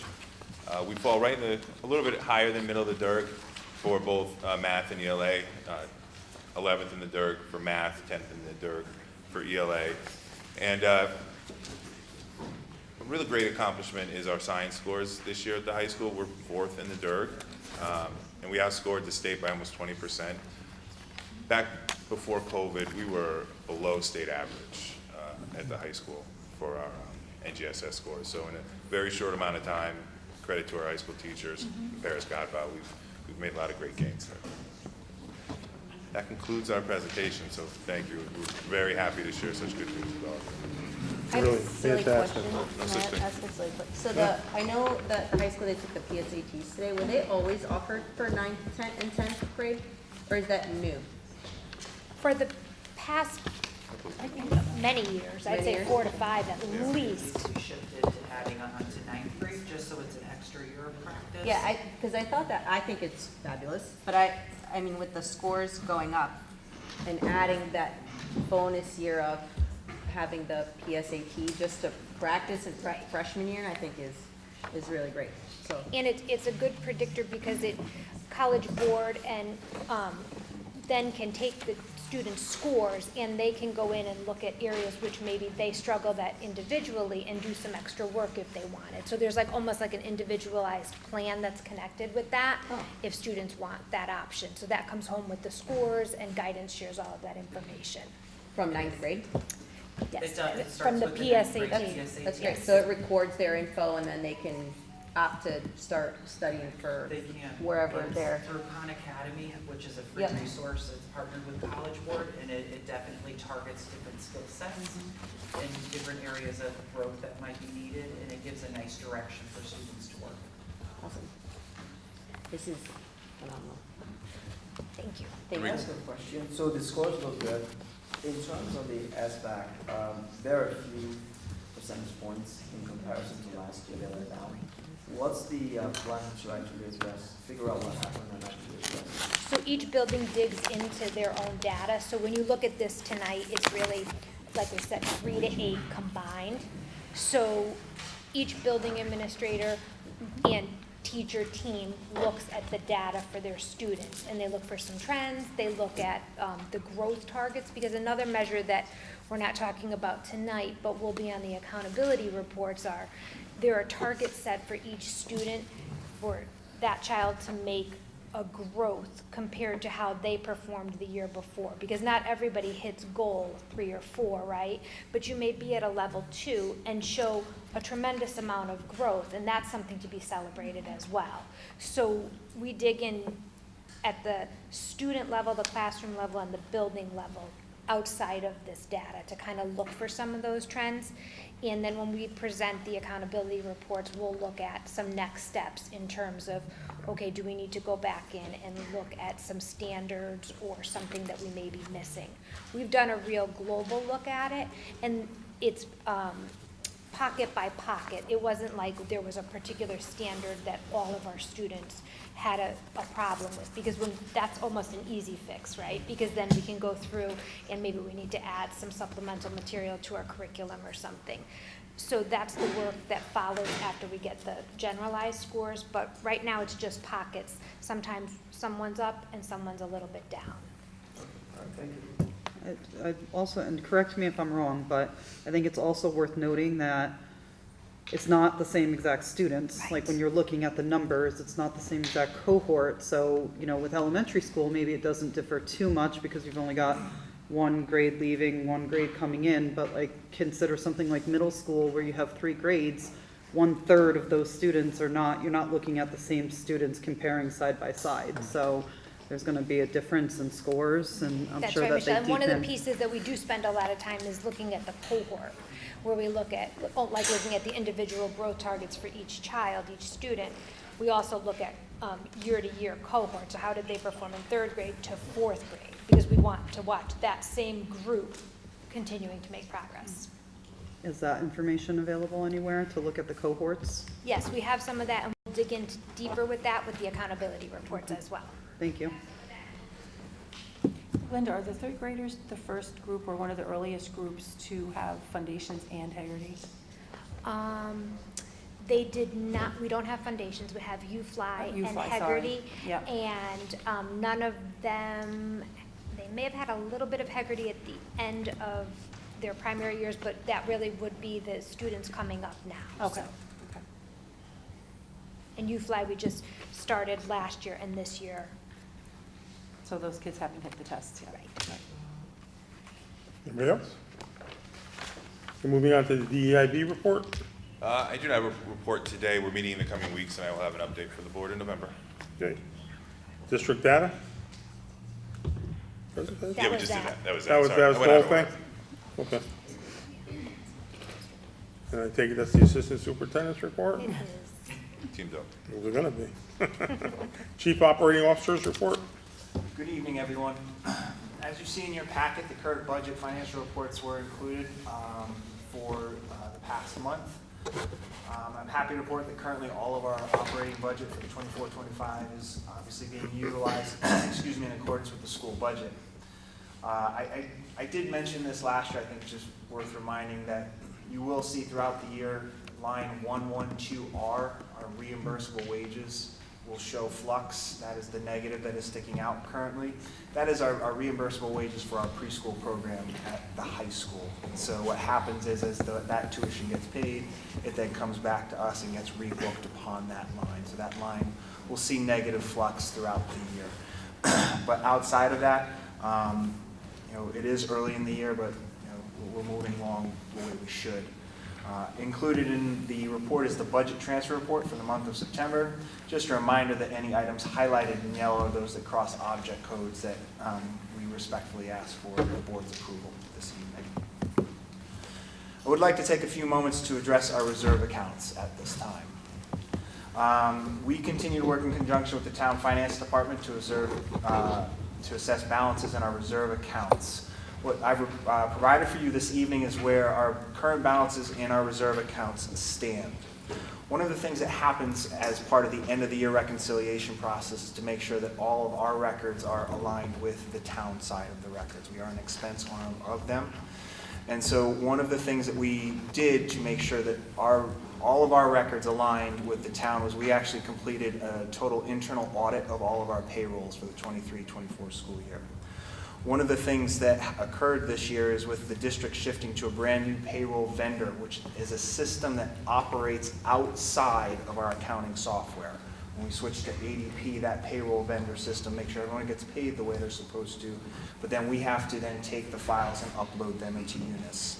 And this was a steep learning curve for our department, but through that auditing process, we wanted to be transparent that we did find an internal error that occurred during the first payroll of February 2024, where one of the files that was uploaded was the improper file. I want to be clear that all staff and faculty were paid properly, all deductions, all benefits were taken care of, because that happens through the ADP system. Unfortunately, with the file upload, there were some pieces that didn't hit the expenses. Most importantly was the HSA employer contributions. And so as we're finalizing those records, I do have to report that the previously reported surplus will see a decrease. We're finalizing those numbers, and we'll be able to provide those to the board with new recommendations on what a unfortunately smaller surplus would be at this time. So I want to pause at that moment in case anyone has questions in regards to that. Anyone? I just Yeah, want go to ahead. sum up real quick that Yeah. like, everybody got paid. Yep. And we still have a small surplus. Correct. I have that right? Right. Good. Good, good. Moving on to good? transportation. Yeah, absolutely. Attached to this report is the September transportation report submitted by Mr. John Hipsher, CEO of M&J Transportation. At last month's board meeting, the Board of Education formally approved the request to start a formal RFP process. As you know, our current contract does come to its conclusion. Would like to thank Chairman Bathrick and Superintendent Stirk, who joined me with the first important step, which was the mandatory pre-bid conference that took place yesterday at 11 o'clock. I'm happy to report that we actually had 9 different vendors attending this, which is a very large showing, as we are working with a consultant. Even he was impressed with the turnout. There were great questions asked in regards to the RFP specifications. Hard copies, of course, are always available at the board as well as online. The next important step is there will be a public bid opening that takes place on Wednesday, October 23rd at 11 a.m. at North Haven Public School Central Office. This is where any of those 9 vendors who choose to bid will actually, they had to be there for the meeting yesterday if they were going to bid. Could be all 9, it could be a portion of that, but the bids are publicly opened at that time and read, and then we begin the analysis of those bids at that time. Then after that, we would be interviewing vendors that we would be considering. And we do, Mr. Bathrick has volunteered to be on that interview committee with me, and we will have other individuals as well. Well, I have a question about the M&J Transportation report as it relates to the bid process. So I don't want to ask it ahead of time, if we're going to get to that later, or just let me know when's a good time. You can ask, yeah. Okay, so is it standard practice to try to recruit bus drivers? Like, should we, let's pretend, this is a hypothetical scenario, should we choose a new bus company? Is it standard practice for the new bus company to try to recruit existing drivers because they know routes? So yes, they actually do, and that's actually something we would ask any vendor to recognize. We do have vendors that know our routes already. It is common practice that if we were to change vendors, and please know that I have to choose my words carefully here, It's a hypothetical. active bid process, that if that were to occur, we would certainly be looking to the vendor to keep in consideration that we do have drivers in the area that would in fact know these routes. Are we aware of any contractual obligations that M&J has between them and their drivers that would bind their drivers to M&J as a company? I do not have an answer to that question. Like a non-compete, yeah, well, because Mr. Hipsher in his report says, our M&J Bus North Haven management and driving team is a close unit.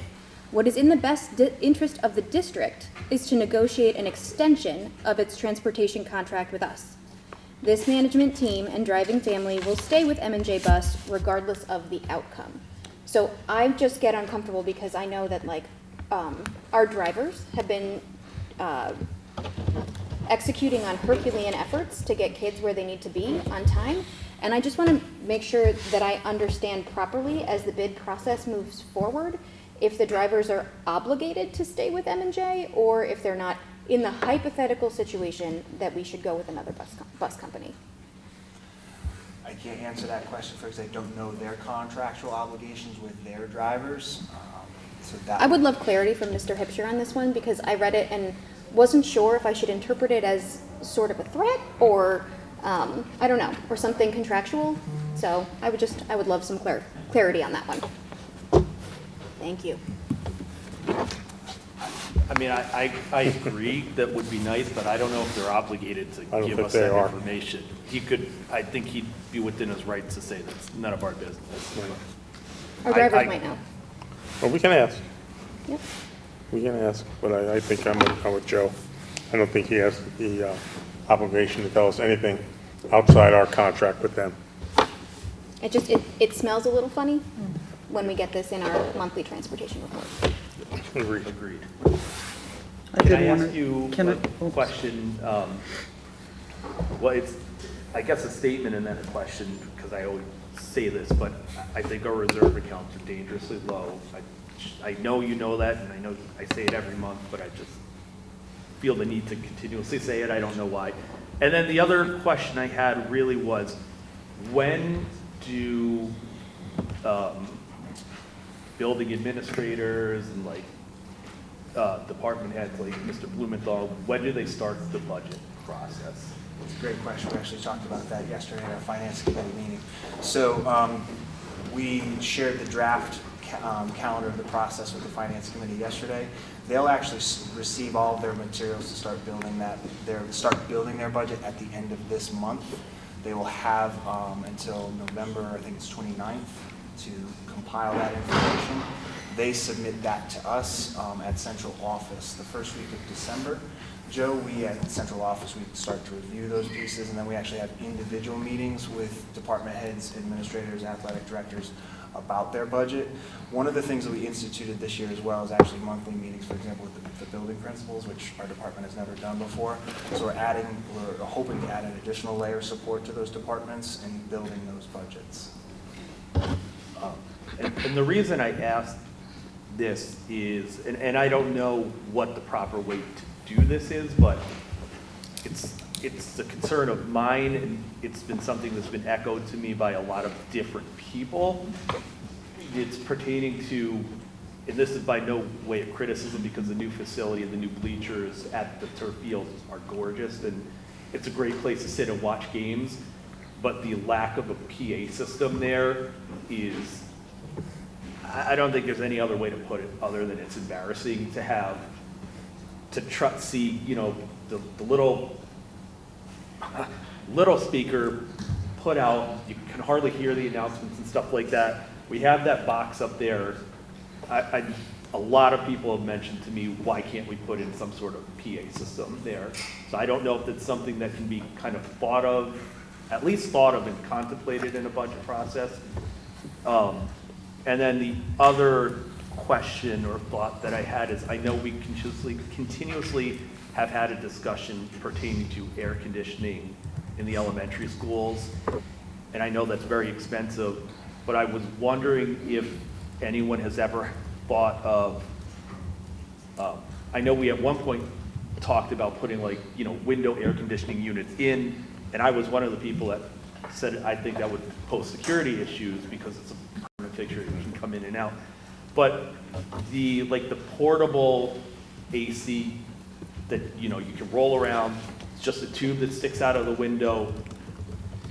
I mean, I don't have it with me, but just like I did some rough math on per unit, like buying them I don't know what our electrical situation That's would the be. issue, We'd probably have to have a dedicated line in each classroom, and that may blow costs all out of proportion, but it's just something I thought that might be something we could contemplate buying units in a. Some of the systems in the school too can't support the amount of electricity that would be needed in each classroom. And That's I part of know, the issue. once you get into having to run a dedicated line. Yeah.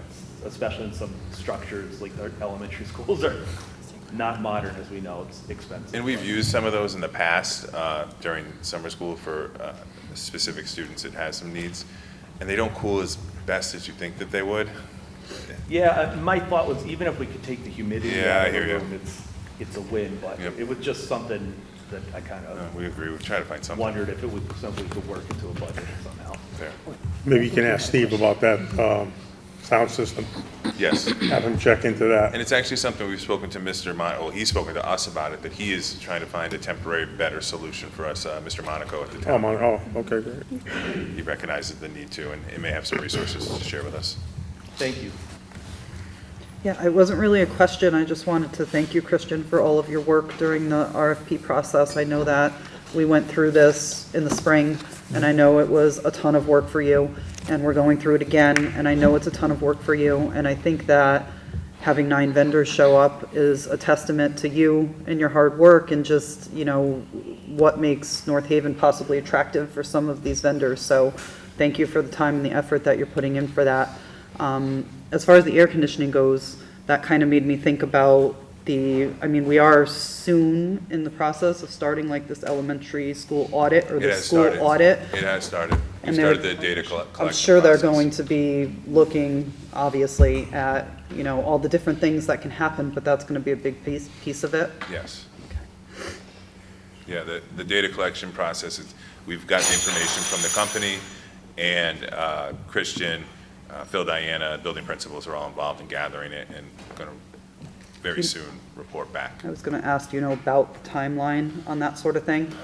It's definitely a few months out, because the planning group itself is coming into the buildings when students aren't in or on the weekends, just to assess each of our schools and move from there. So not only the data for enrollment and street names and bus routes and you name it, but they also want to get in and look at our facilities. Thank you. Anybody else? I was gonna ask about the enrollment report, when, like, the growth, when we're gonna see that, but you already just answered that, so we're good. Anybody else? Commissioner Osett? Just final 2 quick pieces. Go ahead. Just real quick, cafeteria and food services, it's going great. Great participation. One thing that Mr. Russo just wanted to share is just the fact that October is also Support Local Month, and while Chartwell's always does try to procure food locally, Connecticut does happen to have a heavier fall harvest, so they are trying to make sure that they're bringing lots of local crop from the fall harvest to sell in our cafeterias. And finally, as you know, grants reports, we do utilize these to supplement the operating budget. Ms. McKenna and I have been doing some work with the state. Unfortunately, in relation to our Title I grant, and it's not just North Haven, but districts across the state saw a very decent reduction in terms of the amount that we were awarded. These reductions to the awarded grant allotments were seen statewide. As such, we are working to identify areas where we can make necessary adjustments to our operating budget this year to absorb the loss of revenue. That concludes my report for this evening. Thank you. Thank you. One question, what's the Title I grant? What is that called? So effectively what that does, we're awarded a grant allotment that really has to do, it's based upon census information related to students who fall underneath a certain basic poverty. Okay. Free and reduced, and so I it know is the based. concept, I guess they knew it was. What we learned this year though is that data is actually taken 3 3 years ago. Okay. And so that's why we're seeing a unique change that kind of jumped out to us, but states are seeing that across. Okay. So, or excuse me, districts are seeing that across the state. All right, thanks. Thanks, Christian. All set? May I have a motion to approve the monthly financial report, including the recommended transfers? I'll make a motion. Second? Second. Any discussion? All in favor? Aye. Anybody opposed? So moved. Director of Student Services report. Thank you very much. Good evening, everyone. Tonight, I'd like to provide a few updates regarding our preschool program. I feel like I haven't had enough opportunity to share information on that yet as we start off the school year. So our pre-K 4 all-day program has launched with great success. I am so proud of the whole team, especially Christy Scanlon and Tracy Considine, the principal, as they are so dedicated to this pilot program to ensure success. As we continue to meet on a regular basis, the team is able to identify potential next steps to enhance our instruction and overall vision of the program. This year, we have adapted the Every Child Ready instructional model, which provides a playful and intentional curriculum that is aligned with CSDE standards.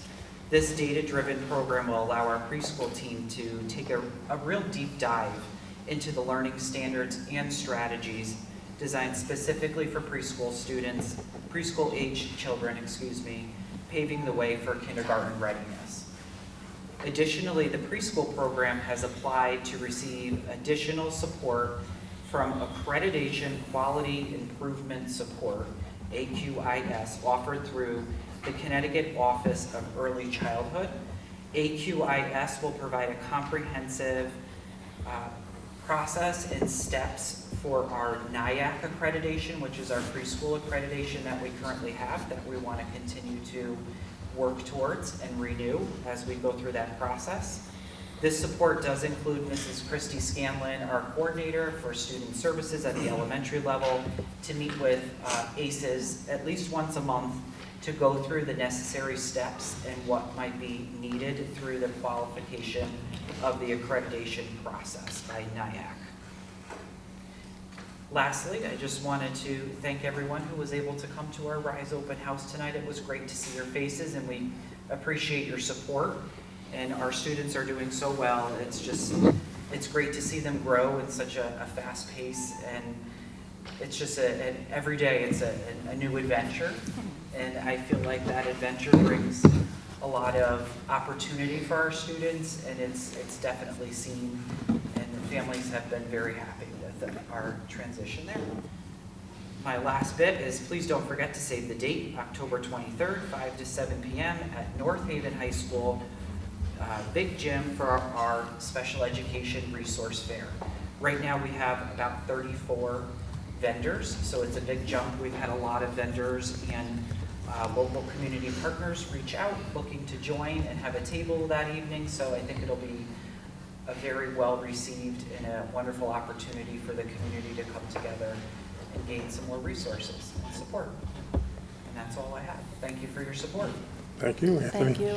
Does anybody have any questions for Anthony? Just wanted to thank you and your staff for having the open house today.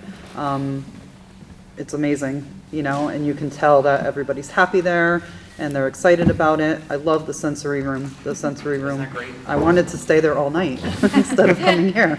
So, not that I didn't want to be here. Of course I want to be here. But the sensory room was just so nice and calming, and the students must all love it. So it was on my list to do, and I'm so glad you had the open house, so it was great. Yeah, I second that. It was a really a great thing to see, the program up and running. It's beautifully done, beautifully decorated. I can see the kids being very happy there. So thank you again for all the support. We really do appreciate it from the bottom of our hearts. Perfect. Okay, we're going to move on to the last public comment session of the meeting. This public comment is only for agenda items. Does anybody have anything on the agenda I'd like to speak on? Yes? I think I know you.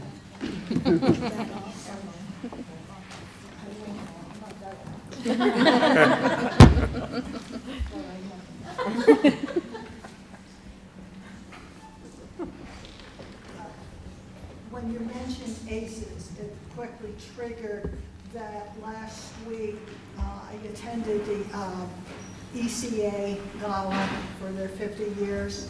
And the reason I'm mentioning it is our own Alicia Clapp was honored for her work on promoting the arts.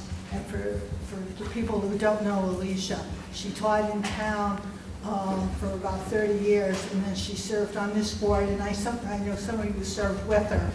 And she's always been a very ardent supporter of the arts and music.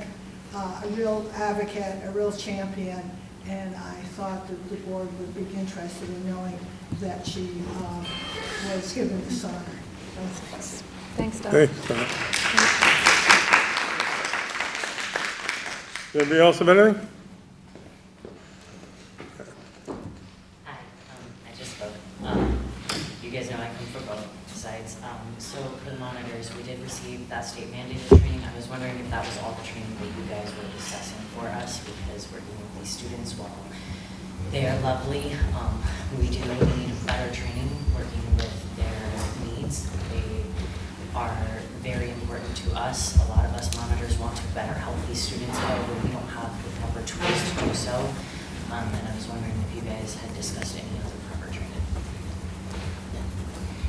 It is something we're discussing and looking into. We'll definitely reach out to the bus company and actually get feedback from the monitors as well to see what their needs are, or your needs are. And then last, when we will be receiving the new Angel clips, because I've gone through 3 of the red ones already with them snapping on us.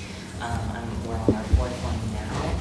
And then just when we're going to be, if there's a date when they're coming in, anything like that, we'll be able to get those. So once I receive the request directly from M&J, I'll order them, and I'll be proactive and order a good amount ahead of time, because I felt like we ordered quite a few, and I'm sorry that they aren't working up to the ability that they should be. Yeah, I just worry about, their safety. No, I appreciate That is my that. job. Most important. Thank you. Thank you. Thank you. So can I ask you, have you shared with management at M&J that you need the clips? Yes, so we've been talking about it for a while. Heather said that Anthony told her that they were on back order. I just wanted to check in, because I don't know where they're at. But if we could get those, you said you needed it directly from M&J? Exactly, yes. And I respectfully just want to clarify that piece of it. I don't believe they're on back order. I think M&J was looking to find the appropriate clips to fit the vans. So maybe there was some miscommunication, because Heather and I do have a lot of Probably. It was in conversations. passing. I may have misheard her. It's a rush in the mornings and afternoons, so I Completely respect very that, well may yes. have And I misheard could her. follow up with her tomorrow morning. We talk almost every morning at Very 5:30. Very good. Thank you. Thank you. Thank you. Anybody else? Hi, Tim Gabriel, Renee Lane. In terms of the bus driver thing, I know that the FTC had issued a rule earlier this year about non-compete clauses, and that they were issuing a ban on it. It's probably going to be appealed, but it's supposed to be in effect now.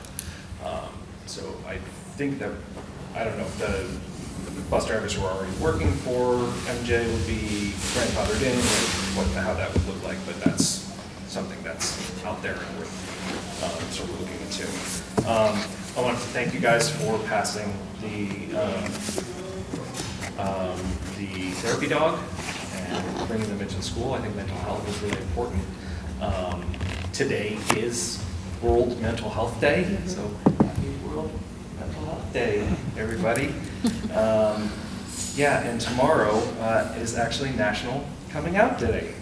So I've stood here many times and I've rattled off many mental health statistics about LGBTQ mental health in the past, because sadly, the mere existence of LGBTQ people in the schools keeps being brought up as an issue. But one of the reasons that many people don't feel comfortable coming out until later in life is because they do not feel safe in their communities. I want to keep you tuned in, Jed, the issue. I'm talking about mental health. I'm talking about the therapy dog. You're not talking about therapy dog anymore, you're talking about something else, but if you can wrap that up, I'd appreciate it. Okay,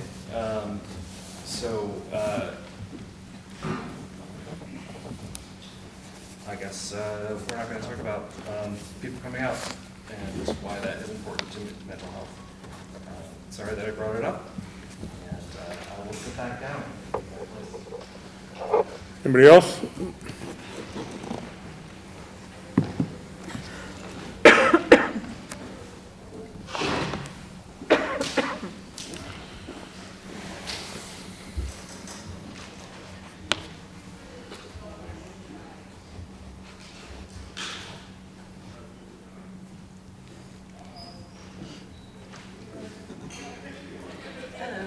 No. My name is Christine. I recently started with M&J this year, and I really hope you would consider keeping their contract. I came from a company that is a corporate company, and when I started with that corporate company, it was great. But after 17 years, I left a corporate company to come to family, and that's what I feel with M&J. I did not know the roads here. I've lived in North Haven 14 years. I did not know any of the roads. I got lost when I first started, and Heather heard me on the radio. She called out to the drivers. 2 drivers stepped up to help me. That's the kind of company that should stay here. Because corporate companies, you're a dime a dozen. With M&J, you're actually a person.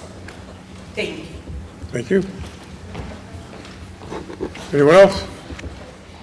Seeing none, may I have a motion to adjourn the October 10th, 2024 regular meeting of the Board of Education? I'll make a motion. Second? Second. Any discussion? All in favor? Aye. Opposed? So moved. Next meeting, November 14th, 2024. The preceding program is brought to you in part through a grant from the town of North Haven.